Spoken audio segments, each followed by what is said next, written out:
So yeah, we are doing camel studies today, and I am not sure what we're doing. I mean, I do kind of know what I'm doing, but yeah, we're gonna start in like 10 minutes. I'm just hanging out here, doodling. I don't actually know what I'm doing in this first little bit, the warm up. Normally, I just like jump straight in to painting. I jump right into painting environments, and I guess maybe I should have some of that stuff open to like show the kinds of things I normally do. I don't know. It doesn't really. You guys know what I do. The people here will probably know, but I should probably have stuff.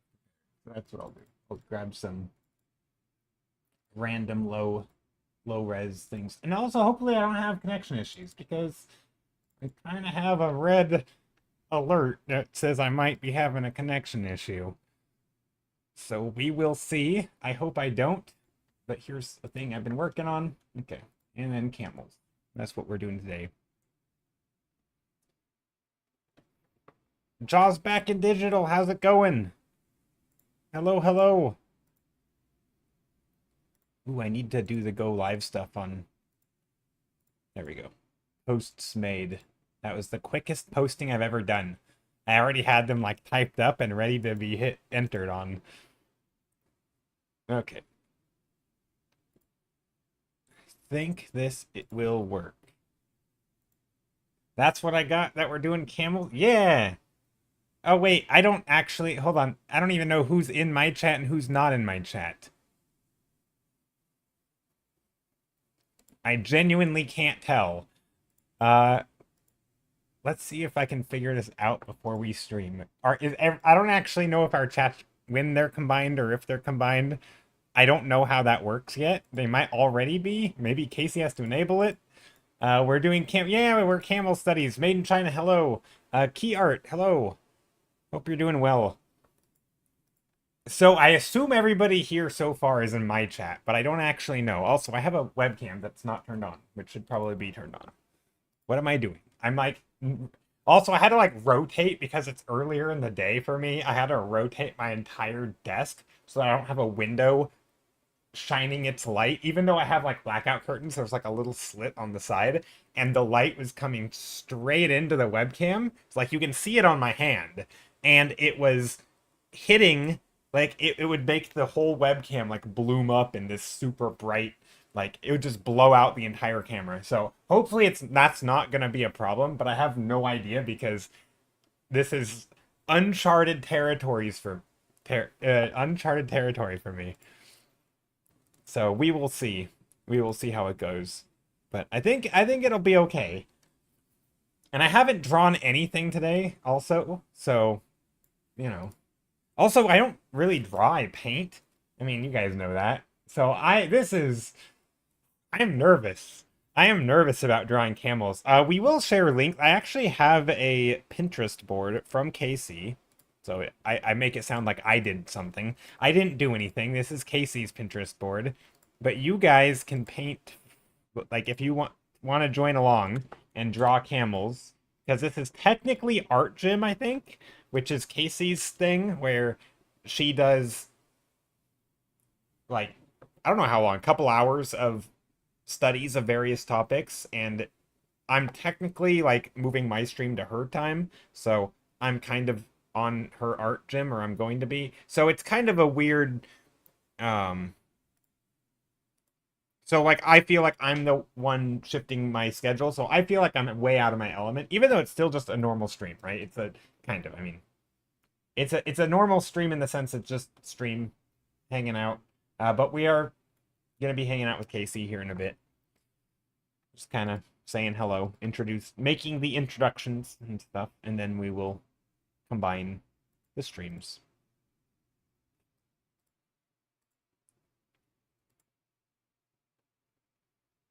Um, let's see. Do I have to share something? Controls. Okay, my virtual cam's on. So if I go like this, nope, it's still showing that. Okay. I don't know how this is gonna work. But yeah, hope you're doing well, Made in China and everybody else. Yeah. I think you paint. Sometimes you paint canvas. Traditional painting. Not normally. I do have canvases and like I've done oil painting, but that's not what I normally do. I normally do digital. I prefer digital. I am too, I wouldn't say lazy, but not that's not the right word.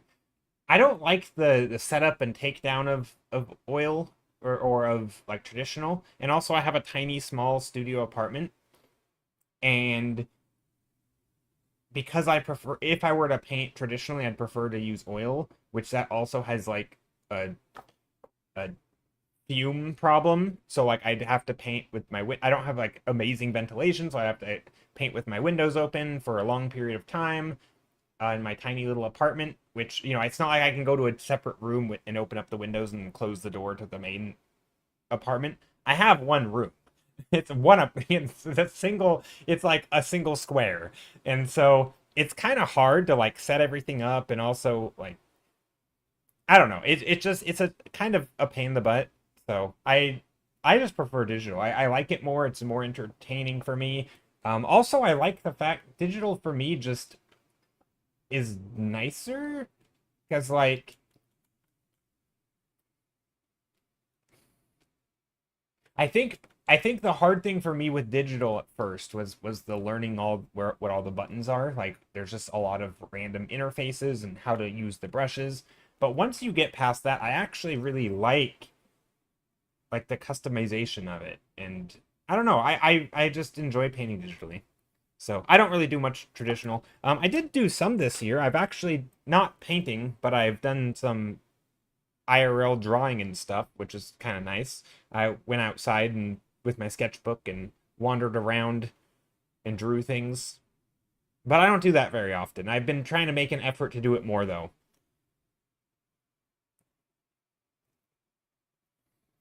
Also, I have no idea how to know when Casey is going to be ready. I assume she'll just enable her virtual cam and I'll see it, but I don't actually know. Maybe she'll message me and then I'll miss it because I can't hear the notification when I'm streaming. Um, oh, there's a combined chat already. Ooh, okay. I see people already in Casey's stream already busting out the camel facts. Oh gosh, I kind of should have prepared camel facts. Although I'm pretty sure Casey would have already known them all. I in my head, well, I'll save this till we're actually streaming together. I have no idea how to know when she's ready. But I'm just gonna hang. Maybe I should load up her stream. Also, I'm wondering when we combine chat, I don't know if I'm going to be able to use my normal chat interface, which makes it hard. Maybe then I'll have to move the YouTube chat. Oh, hello. Okay, YouTube. Hi, YouTube. Wait, is that from today? Am I confused? Let me see. Gosh, I'm going to feel like an old person who doesn't know how to use tech today. Let's go to this. No, okay, that's not from today.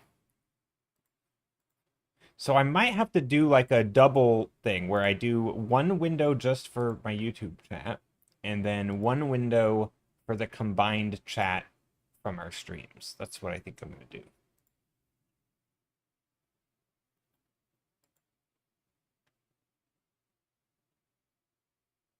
I think I can close this. I think I can close that. I think this works. Oh, share my screen. I have to, no, I don't have to do that.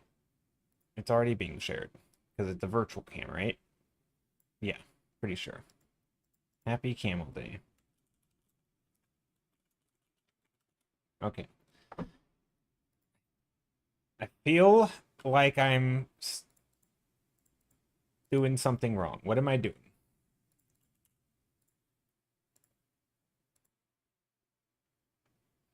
Um, Jaws says, I finished my homework for university about analysis of your art. I'm telling you what I get when professor gives me a feedback. I hope that was the height of your beautiful digital art.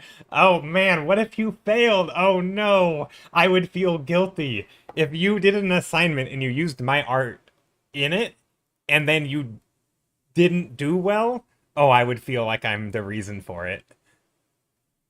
Although I know that's not true, but oh, I see Casey. Hold on. Hello? Hello, can you hear Oh, me? oh, hi. Okay, wait. I'm not sharing my screen. Am I? Not yet, but I think you just have to turn on your virtual cam. It says it's on. Let me see. Stop virtual cam. Start virtual cam. Did you turn it on in Stream Together? In the little like video camera button? Oh no. Hey, Yeah, it's almost like we rehearsed this, but then I I it's okay. I forget all the time too. There's like three different things you have to press to get these to work. It's turned my camera on. It's almost like there's a big button that says turn your camera on. you're all Man, I good. am so good at this. All right. You're doing great, but look, we're all Yeah. set up. Yes, we are. Hello. Hi everybody. Hi to Jay Stiller's chat and hello to mine. Are you streaming or are you gonna stay No, offline I'm today? streaming. I'm live. Oh, here's the sharing chat button. It used to be brightly colored and now they've hidden it. Ah. There it is. Okay. Now, everybody say hi to Jay's chat. All right, now I want to make sure I can see both chats. I feel like I can't. It should automatically show up in your chat. So, once if somebody like if Okay, I were to say hi on my side, somebody in my chat should say there we go. something Everybody wave. And so also that let I us know how the know. audio. Yeah, let us know how the audio is. But you should see like a little icon next to like anybody coming from my chat and then anyone from my chat will Okay. also be kind of grayed out a little if you're looking in OBS. I don't. I'm pretty sure the chats are combined, but I don't know how to tell who's in whose chat. There should be an icon. Hmm. Okay. Yeah, like if you're looking on mod view or in OBS, there should be a little icon next to my name, chats from my stream versus chats from your stream. Because Okay. I see from your stream, I see Well, Pepper I'll just pretend they're Pepperly. all from your stream, and then and then we're good. Or they're all from my stream. Uh. We're all one big happy stream fam today. Okay, that's good.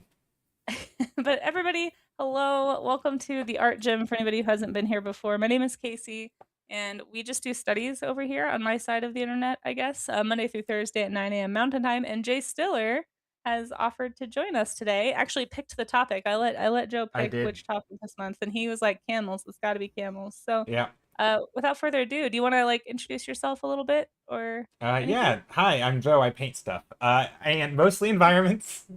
And yeah, I do a lot of environment stuff, and camels are not what I know how to paint. Basically, I think at the time I was painting a very poorly drawn horse, and Casey was like, "Do you want to be on my stream?" And you get to pick a topic. I'm like, "I need to paint things with legs." So I was going through, and I saw like tortoises. Nope, not that one. And so finally we got to it, something with legs, and it was like camels, and that's it. And so here we are. I like how your brain is like tortoises don't have legs. They do have legs. But I was thinking like horse legs. I know I'm what you thinking mean. like they need something like a horse, and I realize the anatomy is different in camels, but For sure. to It's an me, ungulate. It's an compared to ungulate. like I don't know a tree, it's a heck of a lot more. They're it's closer. So this is my knowledge of animals. So I love it. I am way out of my I love it. element, and it's gonna be a great time. I think it's gonna be fun. Yeah, we'll have to do I think I'm probably gonna do a horse I'm actually gonna be doing a horse study next month with Carson. Because Ooh. Carson also wants horse practice. Nice. So we'll Nobody be knows doing how to that. draw horses, I think is the They're the hard. Ungulates in general, I think, are extremely hard to draw. But I think camels will be fun. Camels have really weird hind legs. That's all I remember. Like they have super low ankles. We'll probably talk about this today. Um, but yeah, and then to anyone from Jay Stiller's stream, hello, my name is Casey, and I'm also an illustrator who also paints things. And a lot of animals, a lot of animal nerding happens on this side of the internet. Um, so welcome in. If anybody needs a link I do on my channel. I do have this pinned to the top of chat, but I'll post it in the chat as well if anybody wants to draw along. The format of Art Gym typically is that I'll kind of do studies for like an hour, hour and a half or so. And then at the end, we'll show off everybody's studies. So if anybody wants to participate in that, feel free to draw along with us, or if you just want to draw along and use it for accountability, that's fine too. But I personally am going to start with a skeletal study. I always recommend doing skeletal studies. I actually have this little reference pinned in my Pinterest. I don't know if you want to do a skeletal I study think first. I will just do what you're doing, and then it can make it look more like I know what I'm doing. And I think also that's a good idea just in general, because, yeah, I Yeah. think understanding something about Mhm. it is definitely good. Also, I'm just trying to look. I think you might be. Hold on, I gotta turn you down, I think. Yeah. Can you guys give us an audio check? How do we Okay. sound, everybody? I That's the think one I'm thing we can't quieter. check. Okay. You're quieter on my stream? No, I was just like, the brief moment I was talking over you for Oh, I saw that sorry. the bars no, I saw the bars, like your bar was slightly higher than my bar, I think. So like I think you were louder than me. But Okay. I So think it's pretty even now. okay. It sounds supposedly according to Carson, we sound even. Joe seems a Oh, little louder than me on my stream. Okay, let me okay. Joe, can you do another little like test really fast? I just lowered you Test. slightly. Hello, hello. How do we sound, guys? I think we're maybe That's true. Joe is a slight louder, but that's just because he's projecting his voice more. Am I? I'm I just do sometimes. I think because I wear. I don't. Do you wear headphones, Casey? I don't. I have a weird audio setup because I can't stand Okay, I headphones. think I kind of yell because like I can't hear myself because my ears are plugged. That's So funny. I'm like I it just makes me project a little bit, I think. Yeah, and I'm also really soft spoken, so like yeah, I try really hard to speak into the mic, but I have to actually in my advanced audio settings on my stream on my mic, I have to up the decibels to like 200% so people can hear me. It's kind of a problem. So yeah, you guys let us know in Joe's chat. Oh, on Joe's side, I think Casey's a little quieter than Joe. Okay. Level seem okay? Okay. Yeah. Let's do a quick audio. That's always the hardest part of this is making sure everybody can hear, I think. That's the one thing we can't really test offline. Yeah. Um, I'll keep kind of yammering so that you can test the audio over there. But I do want to say like at least for my stream, I do once an hour ads. So for anyone on my side, if you're watching over here and we're having a conversation that you don't want to miss out on, I just encourage you to go, go over to Joe's side of Twitch and just check out what we're talking about there during the ad breaks. You can always kind of hop between like that, and hopefully that helps. But yeah, I'm gonna post on Blue Sky that we are live. I'm also gonna tag you on Blue Sky if that's okay. That works. Study starting now with at jstiller30. I And did we're the live thing on Blue Sky, but I didn't make a message. I did make a message on Twitter, oh good. I never use Twitter. but I don't know if anyone uses it or I how many people know. will see the post because I think I also put a link and I think Twitter really doesn't like links. So I'm pretty Yeah, that's sure no one will see it, but that's okay. It's yeah. it makes me feel good that I did it. That's part of why I like using Blue Sky is that it doesn't punish you for links and it makes it so much easier to spread the news about merch or like events you're doing. Yeah, But for I've basically sure. gotten to the point where all I do is post on Blue Sky and on Instagram, which I can't do because I left my phone in my living room. I'm just now realizing, and I feel lame if I leave to go get it. So we're just gonna do Blue Sky. Um, I've had people drop by from the Blue Sky Live too. Skittle, also hi Skittle, and hi Carson, and hi everybody in chat. So yeah, back to I guess camel studies. So the reason I start with skeletons is because I feel like, especially if you're not super familiar with animal anatomy, it can be really hard to just sit down and like do a study from something like this because you have no idea what's going on under the fur. Yeah, You don't know what you're looking at. And so to me, whether you do a super detailed study of a skeleton or just like a loose study, which is what I tend to do, it helps with a couple of things. It helps with proportional checks. Like you can tell like, okay, how big is the head compared to the rib cage or how far away are those things and where is the ankle joint and where is the elbow joint and all that stuff. And then that way, when you go to look at something like this camel that's really fuzzy, you can kind of like I almost tell people like, if you're unsure, like draw on top of the image, like try to find those things in this image. that's And I good always recommend advice. finding a skeletal pose that is in a similar pose to like the photo reference that you want to use. But I'm gonna start with that just to warm up because I don't do camels a lot, and I'll probably nerd out a little bit about their hind legs because they are super different from horses. I think that's another I kind of saw a funny. thing where they're running or walking and they like are very weird. They're very wonky and Yeah, they seem to like run with two legs. They're both the legs on the side at the same time, and yeah, it's they have a weird very gait. strange. That's another good thing to do though too is to watch videos. I feel like not enough people do that because if you're not able to draw from life, it's kind of hard to get a feel for what you're actually seeing. Like how do these muscles move? What does this animal do? And I think all that stuff helps with believability personally. Plus, it's just really fun to watch animal videos. So there's that too. True. Here we go. Yeah, Where are we? I think the skeleton suggestion is really good. I think one of my big issues is like when something is weird, like if they have a bunch of like fur or skin flaps or whatever it is the animals will have that make it hard to Skin tell what's flaps. happening, then Yeah, it's hard to like you have to like because normally like if I'm drawing like even a human, which I don't draw faces, but if I were drawing a face and the lighting sucked, I kind of know enough about the anatomy where like I right. can create the plane of the face because I sort of understand what I'm seeing, even if it's not in the image. But the second you have like fur and fluff and other stuff, I can't make it up because I don't know what's there. I'm just like this is a big blob, and I'm basically beholden to the image. And so I Yeah, think and just knowing a little bit goes a long mhm. way. I agree, and I think it's also kind of one of those things that makes so like you hear a lot of people. This is something I kind of ramble about a lot on my streams, but you hear a lot of people say things like, "Oh, I can, I can only draw with a reference," and I really do feel like not understanding what you're drawing lends itself to just leaning into more of a copy skill, like developing that just like ability to completely replicate what you're seeing. But when you actually understand what you're looking at, you go from just copying to actually studying, and I feel like that's a really important thing too. Because without actually taking in like any information about the anatomy or about anything like the gait, if you're watching a video, you're not going to be able to like go draw a camel from imagination. You're going to like need to find the perfect reference to be able to do it.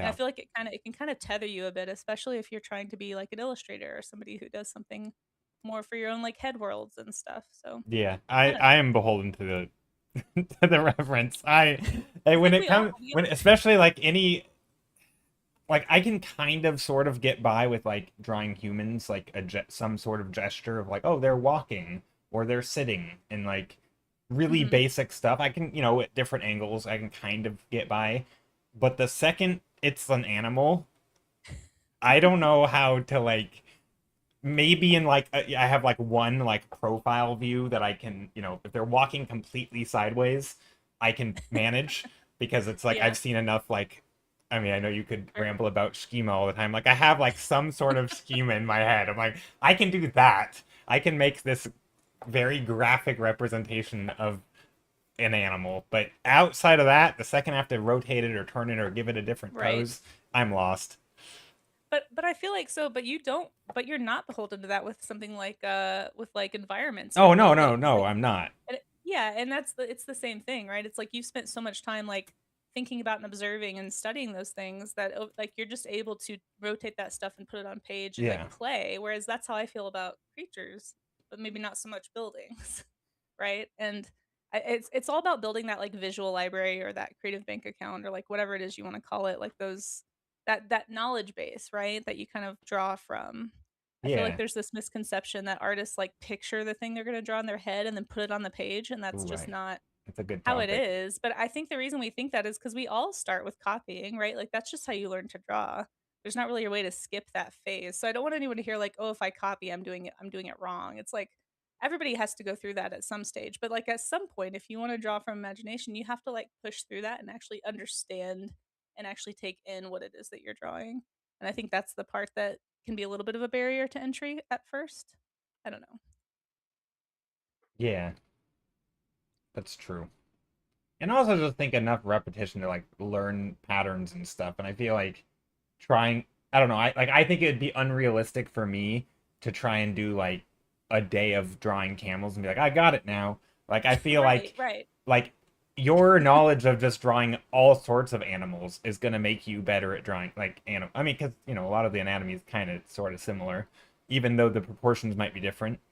Like I don't know. I feel like you're gonna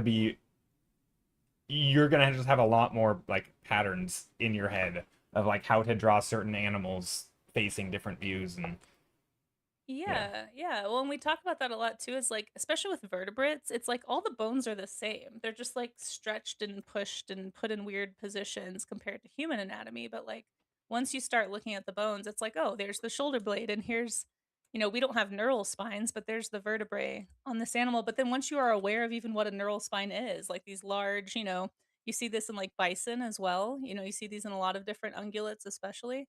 But you even see them in like dinosaurs. And like once you start to understand basic animal anatomy, you can start making connections and figuring out like, oh, when there's like this big crest here, it can sometimes lead to this shape. It helps you understand that this is not the shoulder right here. I don't know if you guys can see my screen, but like this is the top of that neural spine right there. Right. So the actual shoulder blade, where I'm gonna draw it, like if the animal's got its arm this way, it's gonna change right here instead of this whole area. So you start thinking about that stuff, and that's one of the things I think is so fun about animals is because once you kind of crack the code of like how all the pieces fit, it can make it really fun to play with creature design, especially if you're like a fantasy artist, right? Like you can start pulling different things together, like, oh, what if I made a dragon that had really tall neural spines and it like made this really funny shape, um and you can look at like the different ways that the animals even have their neck vertebra, like all those muscle attachments connect. Like on camels they have this like gooseneck thing, right, where it's like they have a really long neck, and so you don't have like a big muscle attachment from here to here. But with bison you do. Bison have this like huge hump, right, and this big like shape, but really these are just like tall neural spines underneath the bison, and then here's the head, and this is all muscle right here. So it's just fun to think about for me. My trick is I need to learn how to be that excited about like cars, for example, because I'm sure that it's the same. Oh, that's Um, another thing. Yeah, someday I will get around to studying cars. oh It's one of those gosh, topics I just never cared about them, and same. Yeah. I like maybe I'm the same with animals, but I feel like now I actually do care about them and trying to like I feel like I'm way behind, but at least I have they're interesting. Cars still are not interesting. I'm the same way. Yeah, I'm trying to figure out. It's like cars and character design, like people. Those are the two things I really like. I want to be excited, and I know that I can if I spend enough time studying them. Right. I just haven't put in that time, and it's like my motivation is so low to Fair. learn those things. But that is part of why I do the art gym is like I want to challenge myself to draw stuff I'm not comfortable with. Like we just did a vehicle study a couple days like last week or something, and I drew boats and Ooh, like boats are buses. good. I'm just Yeah, I think the topic was like somebody had requested mass transit Oh, that's vehicles. fun. Yeah, so I tried to find something that I hadn't done before, or at least not in a while. And also hi to everybody who's saying hi in chat. Yes, I'm sorry if I hello. miss anything. Yeah, gosh, I'm already struggling to like read chat, talk, and like you're drawing on your screen explaining stuff. I'm like, oh, I gotta pay attention, and then I just can't draw. Sorry. I don't know. I Also, kind of proportions are hard. I'm deciding because I think I'm trying to just do like big shapes because I'm as much as mhm. drawing is important, I don't know how to draw, so I just block in shapes. Wait, what do you mean you don't know how to draw? No, no, no, I Everybody know keeps I saying they can draw. do. I can draw, but like mostly the way that like I find myself keep making my brush size bigger and bigger and like Oh, because you want to paint. instead of Yeah. trying to draw like, Yes. the a rib is like two lines that go around, I'm just like increasing it to one size. So I'm like, "Oh, here's one rib." Just But literally I one don't shape. I don't think that's necessarily bad, honestly. I think that your ability to think in big shapes actually helps with Yeah, this no, I in don't some think it's bad. cases. It's just it's Yeah. if I try to start with drawing, I just eventually evolve into painting, and it's You like, know what's funny is I'm kind of the same way. It's actually like this is kind of a little bit of a stretch for me to actually make myself work in line. I tend to prefer brush strokes and like kind of shapy things. Paint me like one yeah, of your yeah. French Carson said, "Paint camels. me like one of your French camels." Oh my gosh. For anyone who's drawing along and like wondering what we're talking about, like I do always tell people if you don't know where to start, start with shape. Like I do think that's actually one of the mistakes a lot of people make is trying to get into line too quickly, because it can cause proportion issues, right? And if you're checking for that with shape, like here's Well, my big rib cage shape, here's my head shape, yeah, are that you those can even the definitely right have proportion size? issue with shape. I mean, just You can, but you can stop and I think adjust easier because it's like all I did was a blob, and it's like, oh, like whoops, this blob is like too small compared to the head, or like way too big over here or something. Or maybe it's too far. Like maybe I did the like head blob way over here and like or maybe they're too close, like you can kind of fix it faster. I feel like there's a little bit of I don't know. I don't know if everybody feels this way, but sometimes it's easy to get married to a line, I think, and you just kind of don't want to have to change it because you put a little extra work into putting it down. But maybe that's just me. Maybe that's just why I like painty shapes. Um, because it's easier to me. It's like finding big shapes first and then connecting the pieces. Like I always start with like rib cage shape, head shape, and hip shape, and then kind of connect everything and make sure my proportions are a little bit better. But I don't know. Everybody's different too. Some people just think in line. I guess. Like I feel like Carson is a great example of that. yeah, I don't know how Carson says Carson I'm in does what he common does. law with my lines. Yeah, I don't know how Carson does what he does, I but don't know either. in I feel like I blink and then there's an amazingly well drawn, just immaculate. It's like I know. there's no like. I mean, I know. Okay, I could just spend the whole time rambling about how awesome Carson is, but this is It's a true. camel stream. No, go for it. I listen. I talk about all the awesome artists on Twitch all the time. um, but no, there are a lot of awesome. I mean, we've got like Yangularu in chat, who's an animator. We've got Etak, who does ceramics. We've got Blue Skittle, who does amazing paintings. Also, like, there's so many cool people in art Twitch. It's always so fun to feel like you're just drawing alongside like a big art community. Yeah. Also, Okay, I'm I'm finding myself here with the like. I don't know if you do this, but I am very like when I'm drawing on the camels, I'm literally just like making big shapes. I'm not actually trying to like draw like oh the yeah, no, I don't know nuance if of you've because like I always see people when they do like skull drawings, they're trying to make them super detailed, and I am like, here's a triangle kinda, or like not a triangle, whatever shape that is, a four-sided shape that is almost a triangle.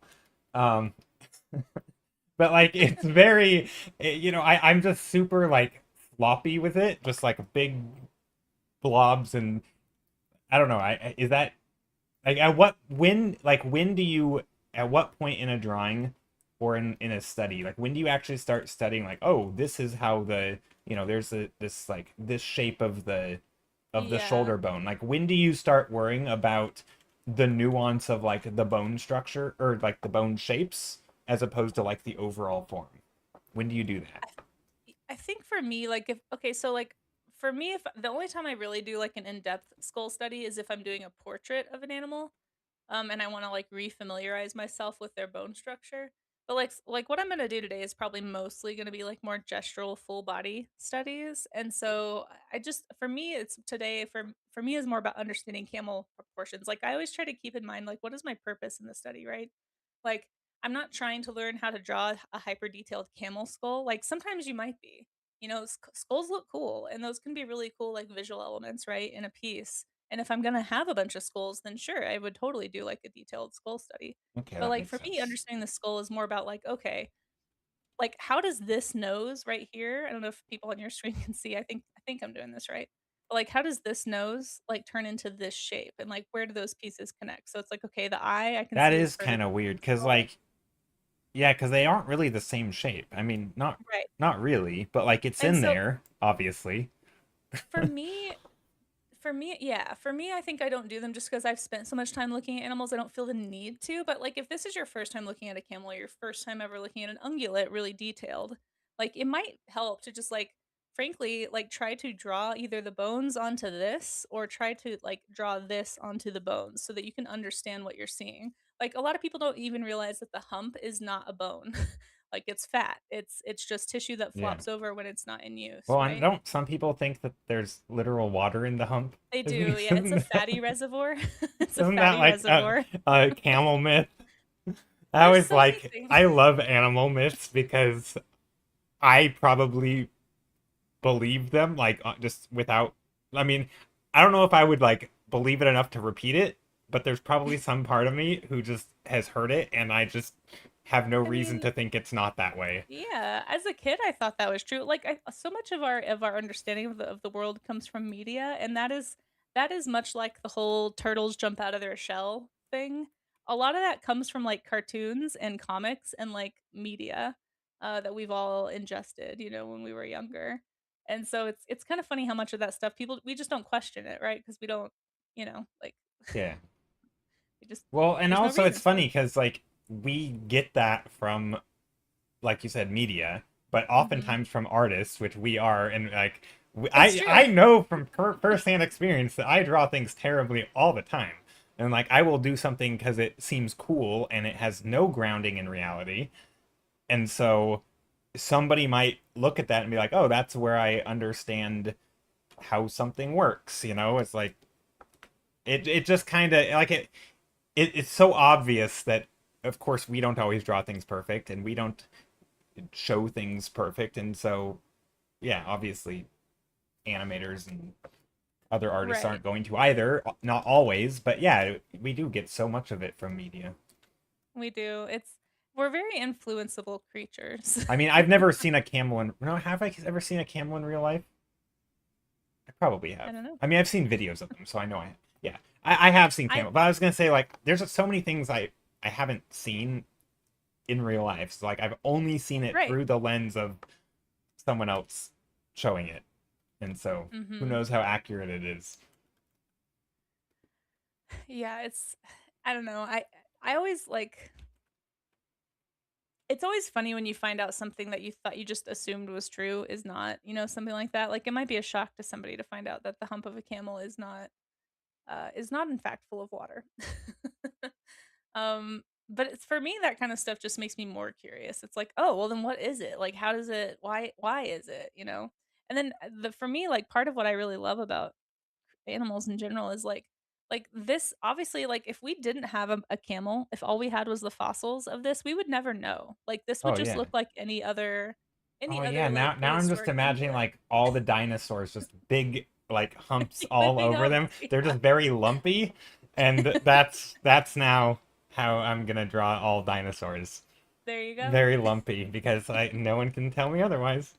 Actually, that's not Yeah. true. I'm pretty sure. I mean, to some degree, we do know stuff, some stuff, and so like there would be things that Yeah. would clash with what we do know.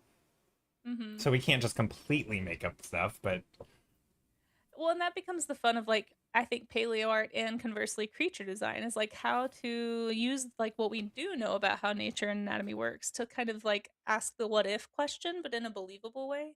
It's like kind of like reverse engineering a puzzle or something. I don't know. I yeah. think it's really fun. I mean, I think Uh especially with like face structure though, because like what you just showed, which I have somewhere, uh, the camel that you could overlay on this, like their face wasn't this weird triangle shape, really. Like right. it It's got that was, big fleshy nose. yeah, Yeah. it was like that, or I don't know, probably not like that, but like when people draw dinosaurs, now I'm thinking, do they mostly just stick to the bone shape? Because like that can't be right, right? Like, I mean, we're not So even there's that way. yeah. So there's actually like there's a term for that. I don't know if you're familiar. I'm actually gonna nerd out and grab a dinosaur book really fast. There was like a trend of doing this thing they call shrink wrapping in paleo art, where it's literally that. It's just you're acting like there's no hardly any muscle and just like they look just the way their bones look. And you get some of that in Jurassic Park actually, which is part of why we all think they look really cool, right? Because you can like I mean, if you look at the face of a T-Rex in Jurassic Park or any of those dinosaurs, they look kind of sunken and hollow and you can kind of see especially in the face bones you can kind of see all those little like you know concave areas and like all the little bone structures and in reality more than likely like most animals you wouldn't be able to see every single piece of that. Now there are some exceptions like crocodiles jump to mind. Like I don't know if you've ever looked at a crocodile skull, but they look almost exactly the way that their actual Oh, weird. No, I skulls don't look think I've like ever seen a crocodile skull. there's like no fat there. It's like they have this osteoderm skin texture just on top of their skull. But I feel like they're very unique in the animal kingdom. Like not most animals don't their faces especially aren't just bone. You know, there's going to be fat and muscle tissue, and that's not to say that crocs don't have fat and muscle tissue. It's just very limited. But yeah, there's an artist I actually love. I don't know if I can switch scenes on your. I'm gonna I try and think break this screen here. that's fine.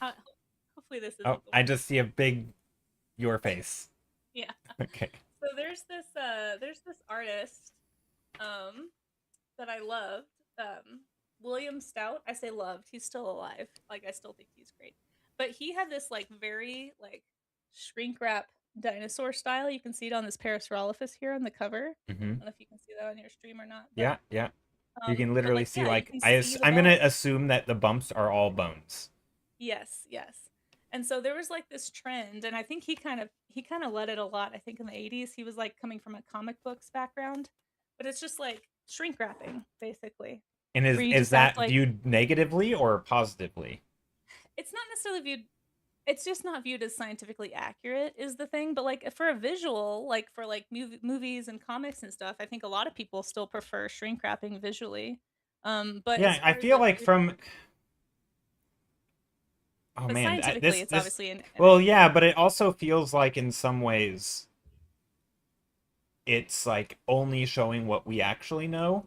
We know that it probably isn't exactly like that, but once we start making things up to make it more believable, it might also be less like, you know what I mean? Yes. Like you're basically Yeah. then just guessing and not actually doing science.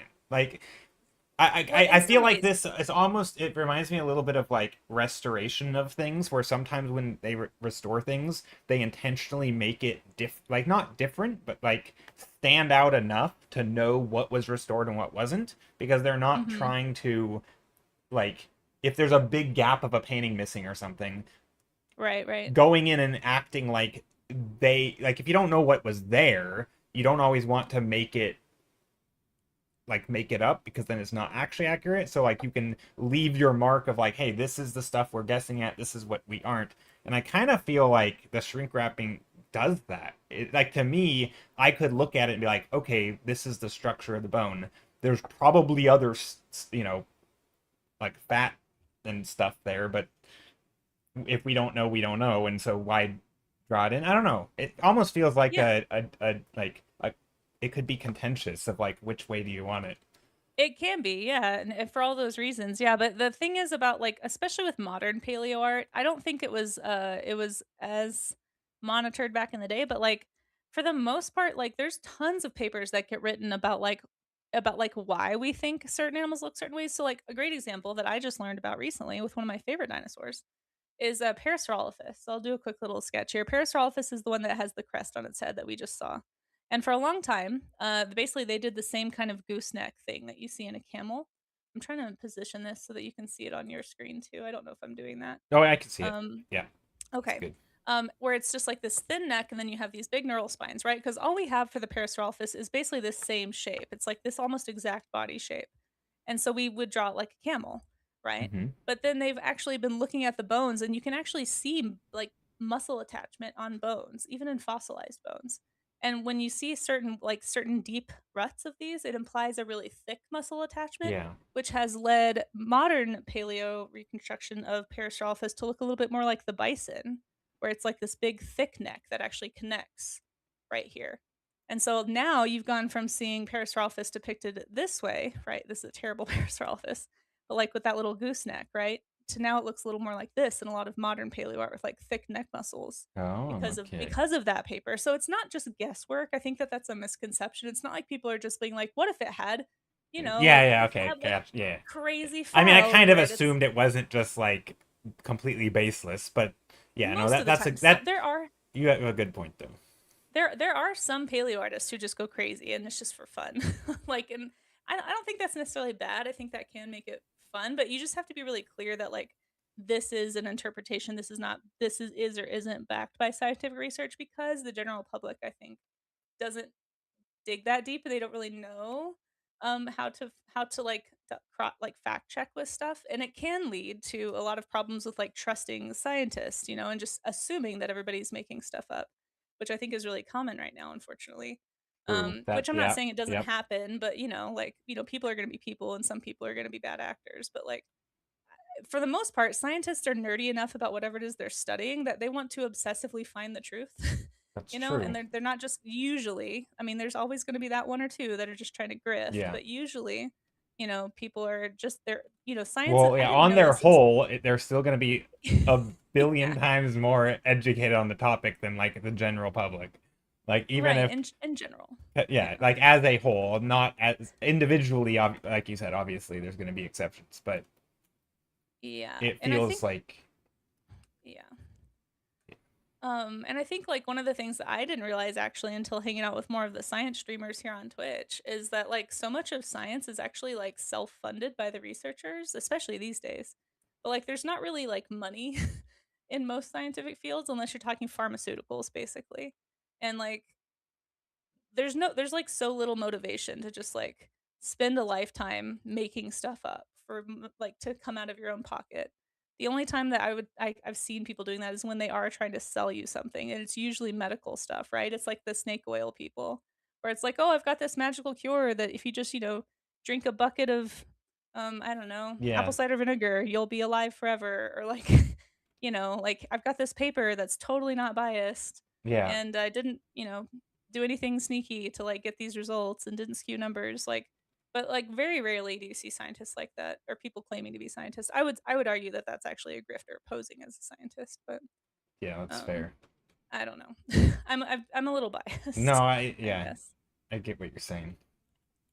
But yeah, but I do think it's kind of like the fun of paleo art too is some of this stuff, right? Like understanding anatomy, understanding how the animals that we can observe, like how they work and how their bones and muscles attach, and then getting to kind of pontificate and then look and then see, or like see what you see in the bones that could indicate some of these things. Like a great example is like for a while now, you've been seeing a lot of like hadrosaurs, especially like Parasaurolophus and iguanodons and stuff, like having these big gullets, like they have like these loose, like this loose skin Wait, what's a? everywhere. Oh, also, I think your webcam goofed up, Oh, did it? or it's either me or either I screwed something up or your webcam did. I don't see you anymore. Uh oh, I think that's it's when weird. you It's we switched to maybe when you switched to show the book. What if I uh tab oh, off and back on? it's okay. If I'm not on there, I'm not on there. It's okay. Well, hold on. Wait, let's see. I could stop my virtual camera and No, restart it. it's That all good. might. I think I can find you. Um, I am seeing your color Oh, selector. it like So that's weird. It so like I need recropped it. yeah, so I need to go way to the left Sorry. here. Good for me to know to not do that. That's strange. I wonder why it would do that. It's very weird. Okay, there we go. Yeah.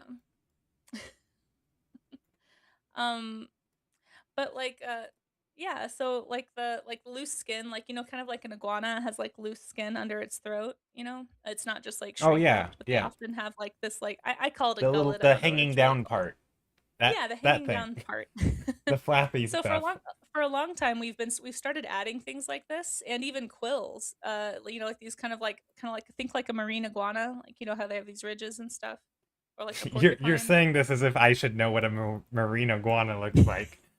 The inspiration for Godzilla in Godzilla Gotcha. Okay, I 1988. know what Godzilla is. Okay. Yeah. There we go. Wait, you Um, can't see me in my screen now. that's so weird. What Why? happened? I don't know. Everything's breaking. Is Oh, it because maybe this. Oh, now I got to go over to the other side. Okay, it was totally my fault. I clicked the wrong scene. I'm sorry to make you have to recrop like 3 times. No, It it's so it was fine. that was my fault. I I'm clicked the becoming wrong better scene at after this. Cam. You all can blame me. Everyone throw tomatoes. I messed it up. I'm not a pro. For anyone who's new to being around me at all, we have a command for this when this happens because I mess things up a lot. You can type !pro in my There we chat to go. find out what level of pro I am at any given time. There you go, 50%. Perfect. 50%. I mean, it's not bad. It's not passing. That's the important Well, part. okay. Fair enough.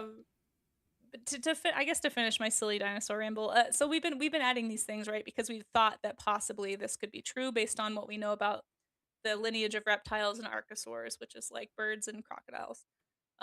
And it turns out we've actually been finding some skin impressions lately, especially for like Edmontosaurus, that proves that that's actually true. They found evidence of like a loose flap of skin there on Hadrosaurus, Oh, and they that's found cool. quills on Hadrosaurus too for the first time recently. So it's like all these, it's like more evidence to show like the deductions that we've been making based on what we know about animal Yeah. anatomy is kind of in the right direction, which is pretty cool, I think. Yeah. I mean, that just Um, yeah.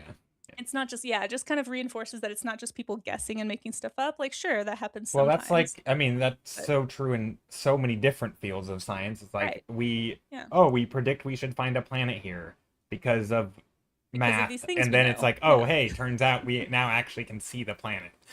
Yep, yeah, okay, and we're not exactly. just idiots Not just guessing at making it stuff. up. Yeah.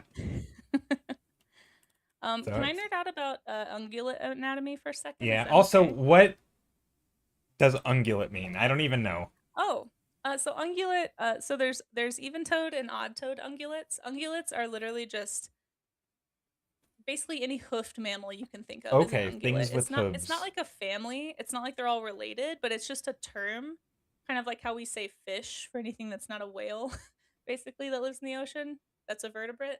But they're not all necessarily related super closely. So yeah, like an ungulate can be everything from like a camel to a horse to a goat.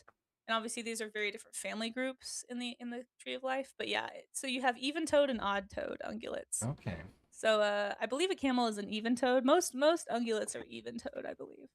Uh, interesting. like anything that has cloven hooves could be like a goat or something that's an even-toed ungulate. Um, or actually, do Okay. camels have three toes? I can't remember. Um, but another fun thing that I like to point out about ungulates in general is a lot of people, especially if you haven't spent time looking at them, they don't realize that like this is the knee. A lot Wait. of people call this area down here, like they think both of these are knees when they're looking at ungulates, like Uh-huh. both in the hind and the Wait, are front. the front ones These, knees? so these, it, so this is the arm of the animal, and these are the legs. Like if you Okay. were to think about it the way that we do, Yeah. so like this is actually the wrist, but we do call it the knee sometimes Oh, okay. because it kind of operates like a human leg. Some of this is like colloquial language versus Because like scientific on language, I in think. that image on the back side, Hmm. that looks more like that could be the like an ankle area. Yes, Whereas and it to me, the is. It knee is. area looks like it could be higher up, but on the front one, I have no conception of where the knee or the elbow would be. Yeah, so Where's this the is where it's elbow like on the higher up one? Oh, I see, because exactly. I see the bone Yeah, structure. Ah. exactly. Yeah, you got Wait, there. wait a second. Hold on. So that's why it's fun to look at because it helps you understand, most importantly for me, it helps you understand how the art how it moves, right? Because if you understand this is the elbow, then when you go to pose your camel in a different pose, you're going to be like, "Oh, it can do this." Right? And instead of being like, "Oh, it does this." you know, Oh, right, and like because so totally like messing it up. there's a whole part there in the shoulder that's like Mhm. forward. Yep. So up Okay. here is actually the shoulders, the like what we would Oh. call like this part, right? Like that's like Yeah, right yeah, here. yeah. Okay. I So see. that's part of why I That think the makes anatomy is sense. really fun. Yeah. Because like yeah, like this part we don't see it. It's covered by like stuff. Some Yes, it's exactly. there's something Lots of here, stuff. and then Mhm. what we're seeing is like this, and we're like, oh, this looks like the elbow, but it's not because it's Exactly. actually yeah, okay. I Right. And this see. is why I think study is so important again because you can actually like you were saying, you can turn it around your head a little bit easier when you understand what you're actually looking at. One of my favorite things to do, and I'm going to do it here just because it always makes me laugh, is to remind people that, like you said, this is actually the ankle.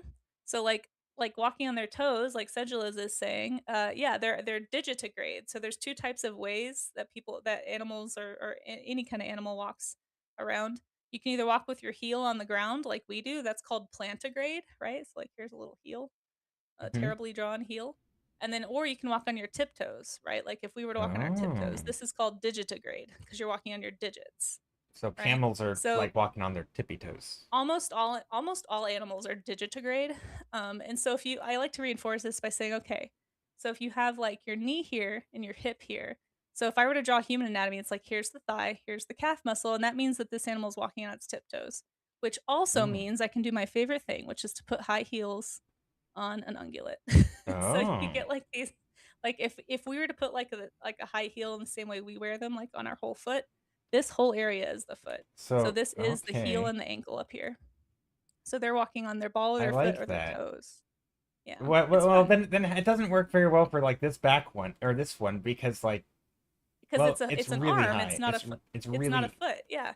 So this is the elbow, this is the wrist, and then that would make like if you were to put gloves on the animal, you could do that, I guess. But we don't Oh, really wear shoes on our hands, right? Because this is the wrist actually. Like see. if we were to do comparative anatomy of like where our wrist bones are and where our shoulder blades are, it's like this would be the shoulder. Here's the bicep, right? Here's the elbow, and then here's the forearm, and Okay. then here's the I fingers. feel like I'm in So, class. I'm learning so much. but hey, Jarzia. Yeah, And I hello, just think it's everybody who said stuff and I ignored chat. I haven't really responded to chat at all, and I feel bad. But I I'm am trying to reading. I keep an am eye out for. reading. I'm reading I, chat. it's just what happens. I'm trying to keep an eye out for questions. Like if anyone has questions, I Hmm. like to. I pretty much presume that people are just kind of listening or drawing along, whenever we're co-streaming. But yeah, if anyone has questions, like please feel free to repeat. Yes. Ask Um, questions so Casey can answer it and I can learn. And then, yeah, it'll work out. I just like to explain it because I feel like yeah, like once you kind of unlock that type of thinking when you're like looking at the anatomy, it kind of unlocks all of the animal kingdom for you in a way. Because as soon as you like the next time you go to look at even like a seal, you know, you can find all those bones and then it helps you to look at the reference. You can imagine how this animal moves, just understanding like where the leg bones are, where the arms are, and like how those muscles and bones work Okay, so I got a together. question. So on this camel, so like, okay, Uh-huh. let's see if I can do this properly. So see how there's this shape? Mm-hmm. On this camel, it's tilted like, well, it's much smaller, but it's tilted, right? Uh-huh. Or is it? Is it kind of tilted? Because like Well, the nose isn't actually like, isn't it kind of like this or something? let me find that. Let me grab that photo really Like fast. I'm trying to understand how, because like I'm pretty sure this is not the front of the bone, right? This is fleshy mouth stuff, so that can't be. Sorry, Yeah. I So so like yeah. No, you got is it it. like this or something, or is it like that? And is it like? So I guess my question is the So nose coming off of here? yes, Okay, yes, so yep, it's not like some okay, so it's literally yeah. there. So yep, just like how we have like a nose bridge that then turns into cartilage and like this won't fossilize. It's the same with most mammals. You're gonna have like with a horse even they have like a really pronounced one. But if you were to look at like a camel skull from the front, it'd probably be a little more obvious. Um, but Riz but yeah, I don't know how to say your name. you'll Vichevi. never know. I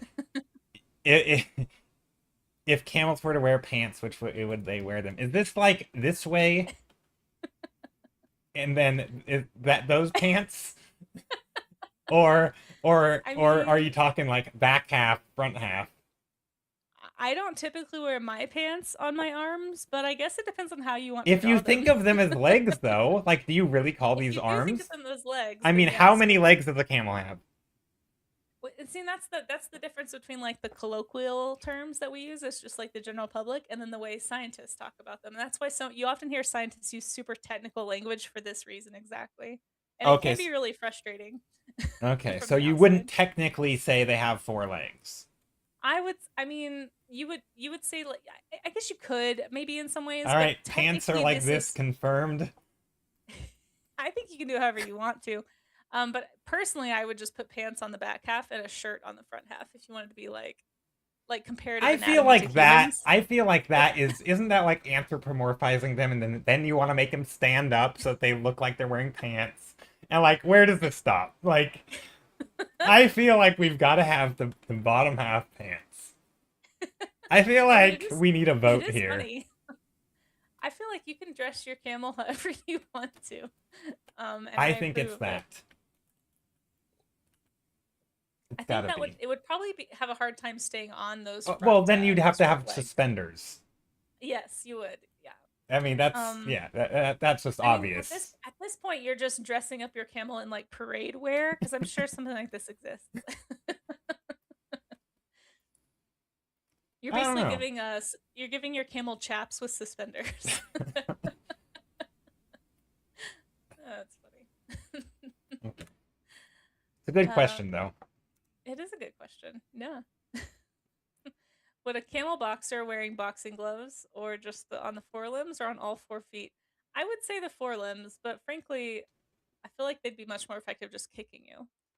Um, but one thing I do actually want to point out that I feel like comes up a lot with ungulates, especially, is like once you learn how to draw like horse anatomy, it can be really tough to step outside of that box. Um, I see a similar thing. Like if somebody gets really good at drawing cats, it's like all of a sudden, anytime they do any kind of a mammal, it has kind of cat anatomy. And so I do want to point out too, like the difference in the equine body structure or the horse body structure to a camel. And for me, this is like it's super prominent in the hind legs, is where I can really see it the most. I mean, obviously horses don't have humps, but like let me find a good reference photo of a horse so that you can see. Um, I'm probably making cause, it. cause I'm like probably that doing ankle. exactly what you're describing, and that's probably why you thought of this. Is like, No, oh, you're not. You're Joe's not. doing the No, thing that everyone no, does. Let no, me point it out. no, no. I literally wasn't. No, yours. It looks great. No, it's just something I'm about to do because I need to study the hind legs more because like hind legs for me on ungulates get really messy, and I actually struggle with this a lot because I did learn like horse anatomy before I learned other anatomy. This one doesn't show it as obviously, I guess, in this pose, but like, see Oh, how it's like, high yeah. the ankle structure. They call it the hock really in ungulates. Like it's called a hock, not an ankle, because it doesn't work the same way our ankles do. But like basically, it's the equivalent of an ankle. But this is so much higher, like if you look at like how much proportionally we've got like half and half basically between the lower part of the leg and the upper part of the leg. If you look at the camel, like look how long the upper part of the leg is, like comparatively. like, I also feel like like they're so different. the leg looks like it start on a camel. The leg looks like it starts higher, which I don't even know if that makes sense, but like almost like the stomach goes in more, or like that part. I don't know what Yeah, you so call they it. don't have. It feels like it Yeah, goes so way in, which almost gives the mhm, illusion to it me. does. It feels like it's giving the illusion that it's super long, which maybe it is just longer. Is it That's actually, true. or is I, it? this, yeah, so this femur is it's a little longer, but I think there's also some weird stuff going on with the hip too, because I think the horse hip is actually a little more forward facing. I'd have to like pull up a horse skeleton to really compare. Just a little friendly reminder too, if anybody is stuck in an ad break on my stream, pop over to Joe's stream. Oh, there's okay. Also, Yep. hi people who said hello. I see Hey you. everybody. I see the stuff. Yeah, we're just yammering about ungulate anatomy right now, but I don't know. I think it's something to be aware of because, like, for me, I had to catch myself, and I still do catch myself. Like, even on this camel, my inclination right now. This is why I brought it up, is because I was about to do it. Is like Oh. I want to draw it a little more like a horse limb So because to me this looks so weird at how much this goes under the animal. So if you wanted to make it look, let's say I was drawing an animal, let's say a camel, Hmm. and I was making it too horse-like, just like I could I go the opposite way and exaggerate it, like it's a stylized camel to really like to really make it look different Oh sure, by pushing that yeah, even further down, and then like on a yeah. Well, horse, if you were to push it further up, would that make it look maybe not more horse-like, but it like if you push it further up, it would actually look more deer-like. So like that's one of the big things with like cervids, like oh deer and moose, is that their ankle they have actually a very very short femur and a very long lower limb bone. And so they actually you can see this really prominently like in when I was a kid I used to study Disney movies a lot and Bambi was one of the ones I looked at a lot and I will never forget just figuring out the back half of Bambi. It's literally like a right angle. It's like super high in deer compared to a oh. horse. Like if I were to pull up a cervid right now, you could really see it. Sometimes looking at like young animals helps a lot with this too. Like if you're trying to understand anatomy, when you look at really young animals, they don't have a lot of that muscle yet, so they can be a little more shrink wrapped, if you will, and it can really help like accentuate the differences that you see in all the different like anatomical features. Let's see, hold on. Da, da, da, da, da. Sorry, I rabbit hole a lot on animals.